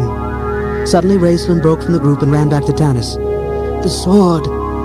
Tanis stared down at the sword in its antique scabbard. The blade was humming, as if in the highest state of alarm. I remember now, Raistlin whispered. The sword the dead King Kithkanen gave you in the Sla Mori is the enchanted sword called Wormslayer. It is reacting to the presence of the dragon. The dragon blinked her eyes open, focusing on Tanis in irritation. Her voice was filled with menace. I smell steel. These are not the women. These are warriors. Tanis drew his sword, but Margret grabbed him. Don't hurt her! The blade began to shine with a brilliant white light. I may not have any choice! Flamestrike shrank back. The light of the sword pierced her good eye painfully. The sound went through her head like a spear. Whimpering, she huddled away from Tanis. Run! Get the children! Tanis yelled. They didn't have to fight, not yet anyway. Margret led Goldmoon to the children, who were wide-eyed with alarm over the strange sounds outside their room. Gather your things, children, Margret told them. Move very swiftly through the dragon's lair and the playroom. The big man, she gestured to Caramon, will lead you out into the courtyard. Your mothers are waiting for you there. The children quickly did as they were told, begging Tanis as they passed not to hurt their dragon. Goldmoon tried to reassure them. Children, Tanis will not hurt the dragon if he does not have to. You must leave now. Your mothers need you. The children called out their goodbyes to Flamestrike as they followed Caramon. Sturm stayed behind. Tanis, the old dragon's going to kill you when the children are out of danger. Yes, Tanis answered grimly. I know. Already the dragon's eyes, even the bad one, were flaring red. Saliva dripped from her mouth, and her talons scratched the floor. Sturm drew his sword, but Raceland stopped him. Leave us, knight. Your weapon is useless. I will stay with Tanis. The knight hesitated, not sure he could trust the mage. Go, Sturm, Tanis said. They need you out there. When the knight was gone, Tanis turned to Raceland. Can you buy us some time? Raceland smiled the smile of one who knows death is so near it is past fearing. I can. Move back near the tunnel. When you hear me start to speak, run. The dragon rose as Tanis retreated, knowing only that her children were gone, and that she must kill those responsible. Then darkness descended upon her, so deep that she thought she had lost the sight of the other eye. She howled, sucking in a great breath to burn the warriors, but before she could breathe her fire upon them, she heard another sound. The sound of her children. No, I dare not burn them. I might hurt my children. They're still nearby. Please, please don't hurt my children. Tanis dragged the weakened mage down the tunnel and into the playroom. Caramon swung the huge doors open to the rising sun, and the children raced outside. Tanis could see Tika and Lorana, standing with their swords drawn, looking their way anxiously. A draconian lay on the floor of the playroom, Flint's battle-axe stuck in its back. As they rushed outside, they heard the roar of a very different dragon. Pyros had discovered the spies. Tanis swore bitterly. Pyros! He's still there! Tasselhoff, clinging uselessly to the snapped chain, thought to himself as he fell through the dark void toward the floor below, this is how it feels to die. Above him, he could hear Seston shrieking in terror as he too fell. Below, he heard the old mage muttering to himself as he fell, trying one last spell. Then Fizban raised his voice. Feather! The word was cut off with a scream. There was the sound of a bone-crushing thud as the old magician crashed to the floor. Within a few seconds, Tass realized he too would be dead. Then he was surrounded by millions and millions of feathers. Poor Fizban, Tass murmured. His last spell must have been Featherfall, the one Raceland used to use to make himself float down through the air. Wouldn't you know it? Fizban hit before he could finish the spell, and instead of getting a feathery fall, he just got a bunch of useless feathers. Above him, the cog wheel turned faster and faster. Out in the courtyard, chaos reigned. The companions gathered around Tanis. Run for shelter, he instructed. Verminard and the dragon didn't leave. It's a trap. The others, their faces grim, nodded. All of them knew it was hopeless. The men of the mines, seeing their families free, quickly overpowered their guards and began running toward the courtyard. That wasn't the plan. Where's Aben? Tanis yelled at Sturm. Last I saw him, he was running toward the mines, he began. They both gasped in sudden realization. Of course, said Tanis softly. It all fits. Aben's the traitor, and he's led us into a trap.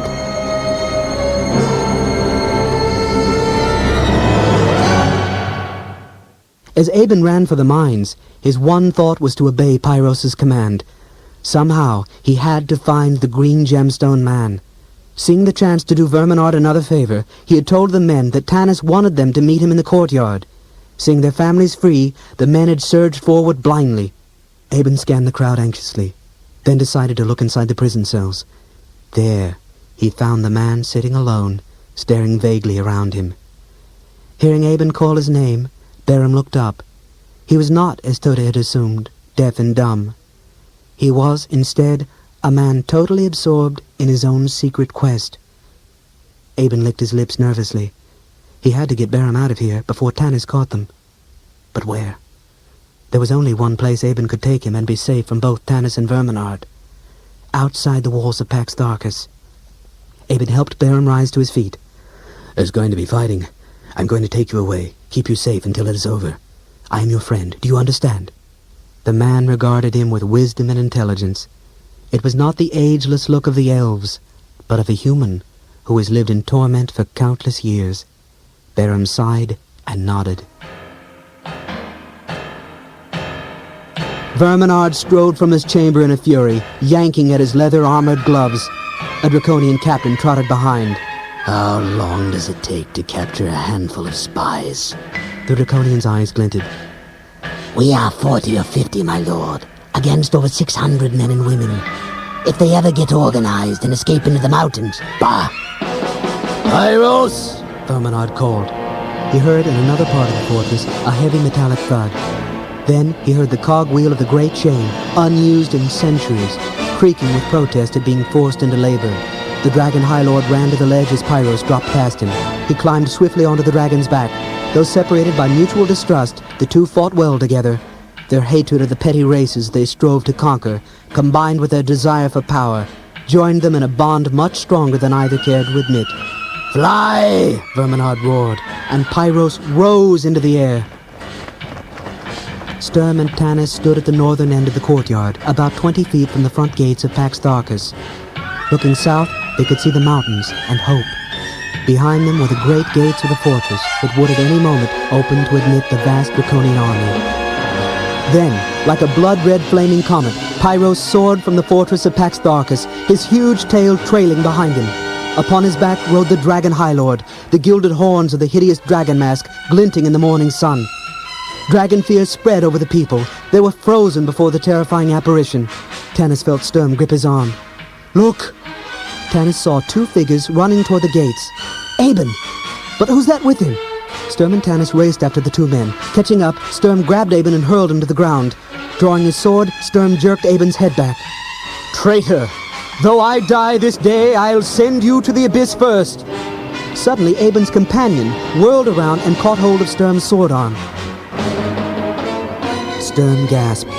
His hand loosened its grip on Aben as the knight stared, amazed at the sight before him. The man's shirt had been torn open. Impaled in his flesh, in the center of his chest, was a brilliant green jewel. Even Raistlin gasped in awe. Beram covered his chest. Then, loosening his hold on Sturm's arm, he turned and ran for the gates. Aben scrambled to his feet and stumbled after him. Sturm leaped forward, but Tanis stopped him. "It's too late. We have others to think of." Sturm pointed above the huge gates. "Tanis, look." A section of the stone wall of the fortress began to open, forming a huge widening crack from which massive granite boulders began to fall. Above the roar was the sound of the massive chains releasing the mechanism that would cause the wall of the fortress to crash in upon the gates. Boulders began to fall just as Aben and Beram arrived at the gates. Aben shrieked. The man next to him glanced up and sighed.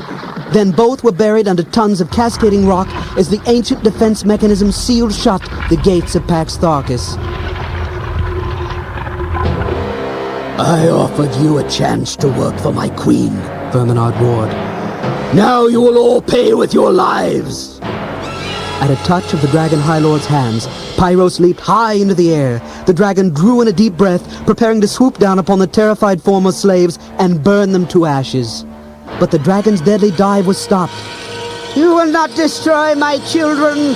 A crazed flame strike screamed as she flew out of the fortress, sending boulders everywhere. In her mind, it was the final battle where knights riding silver and gold dragons slew her children. Pyros, stunned by the unexpected attack, swerved just in time to avoid the broken, yet still deadly teeth of the old dragon. Flamestrike hit him with a glancing blow, tearing painfully into one of the heavy muscles that drove the giant wings. Rolling over in the air, Pyros lashed out at the passing flame strike with a wicked taloned forefoot, tearing a gash in the female dragon's soft underbelly, knocking her backward.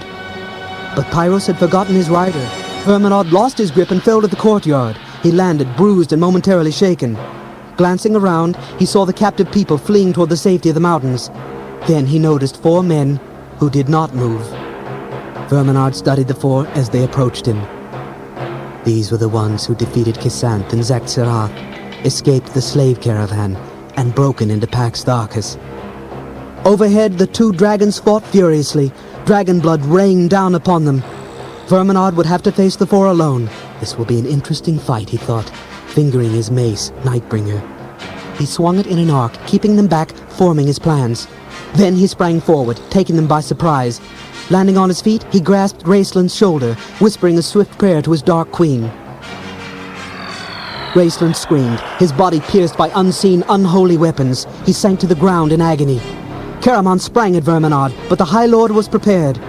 Caramon's bellow changed to a shout of panic as the spellbound mace blinded him. Tanis! Help me! I can't see! With a laugh, Verminaud struck Caramon a solid blow to the head. The warrior went down like a felled ox. Verminaud whirled, blocking Tanis' sword with Nightbringer's massive oaken handle. For a moment, the 2 combatants were locked together. But Verminaud's greater strength won out, and he hurled Tanis to the ground. Sturm raised his sword in salute, a costly mistake. It gave Verminaud time to remove a small iron needle from a hidden pocket.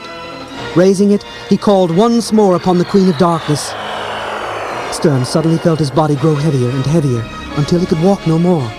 Verminaud lifted the mace in a gruesome mockery of the knight's salute, then aimed for the knight's head. Suddenly, a hand caught Verminaud's wrist. The hand of a female. Goldmoon's hand. He felt a power to match his own, a holiness to match his unholiness. At her touch, Verminaud's concentration wavered. His prayers to his Dark Queen faltered. Sturm felt the spell leave his body. He saw Verminaud turn his fury on Goldmoon, striking at her savagely.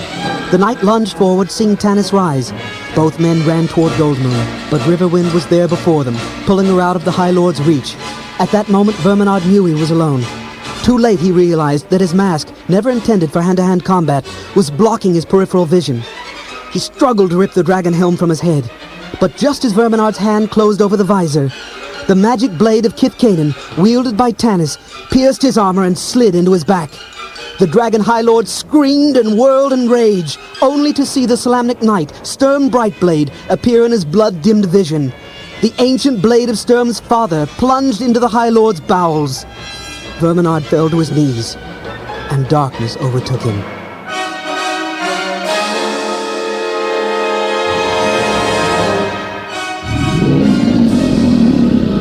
Overhead, a dying flame strike heard the voices of her children crying to her.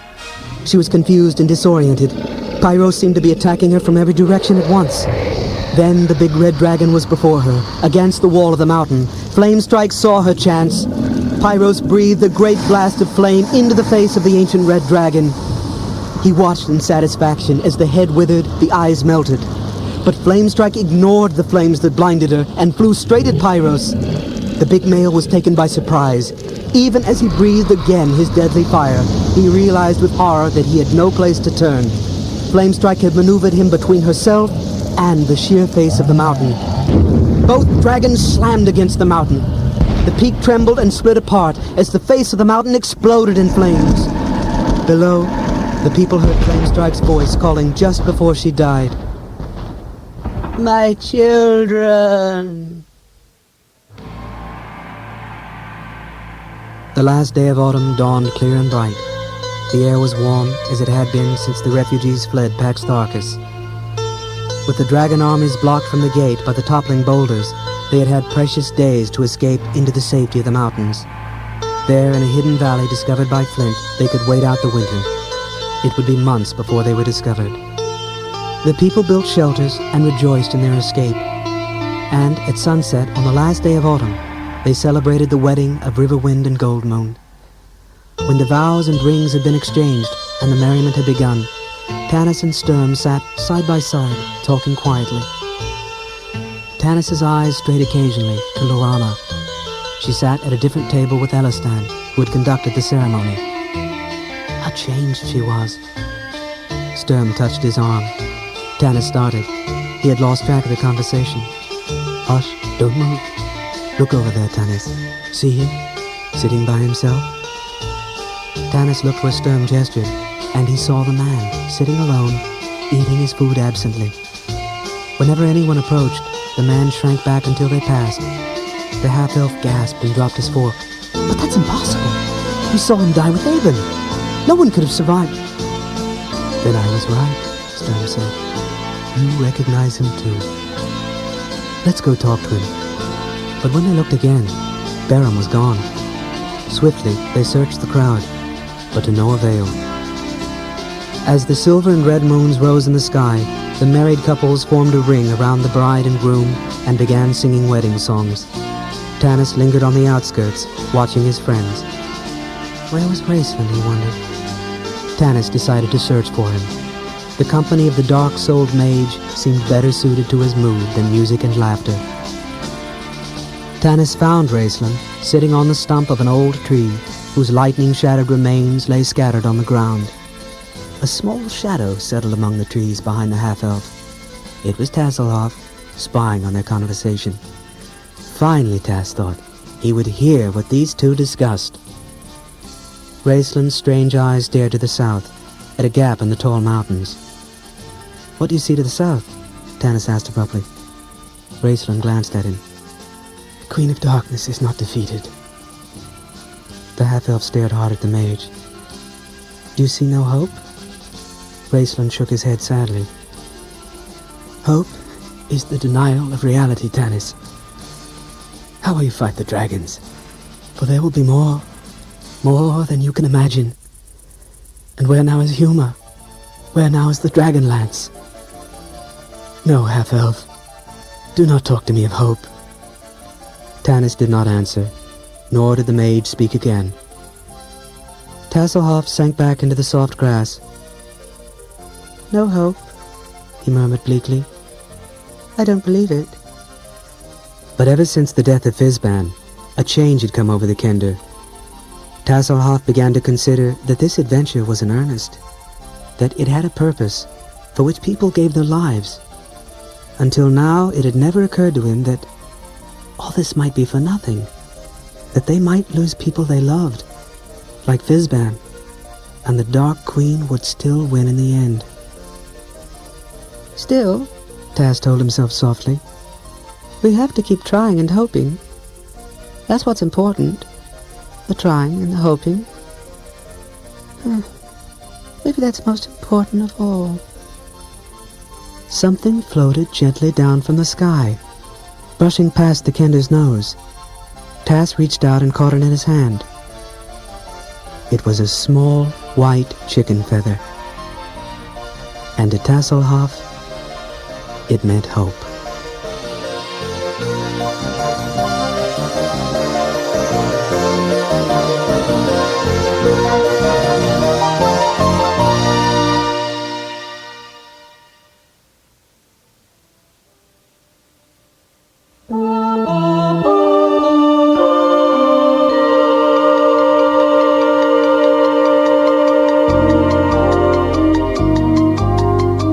This has been a Random House Audiobooks presentation.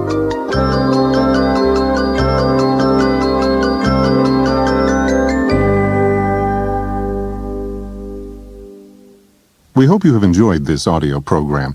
Look for the complete trilogy of the Dragonlance Chronicles available on audio cassette from Random House.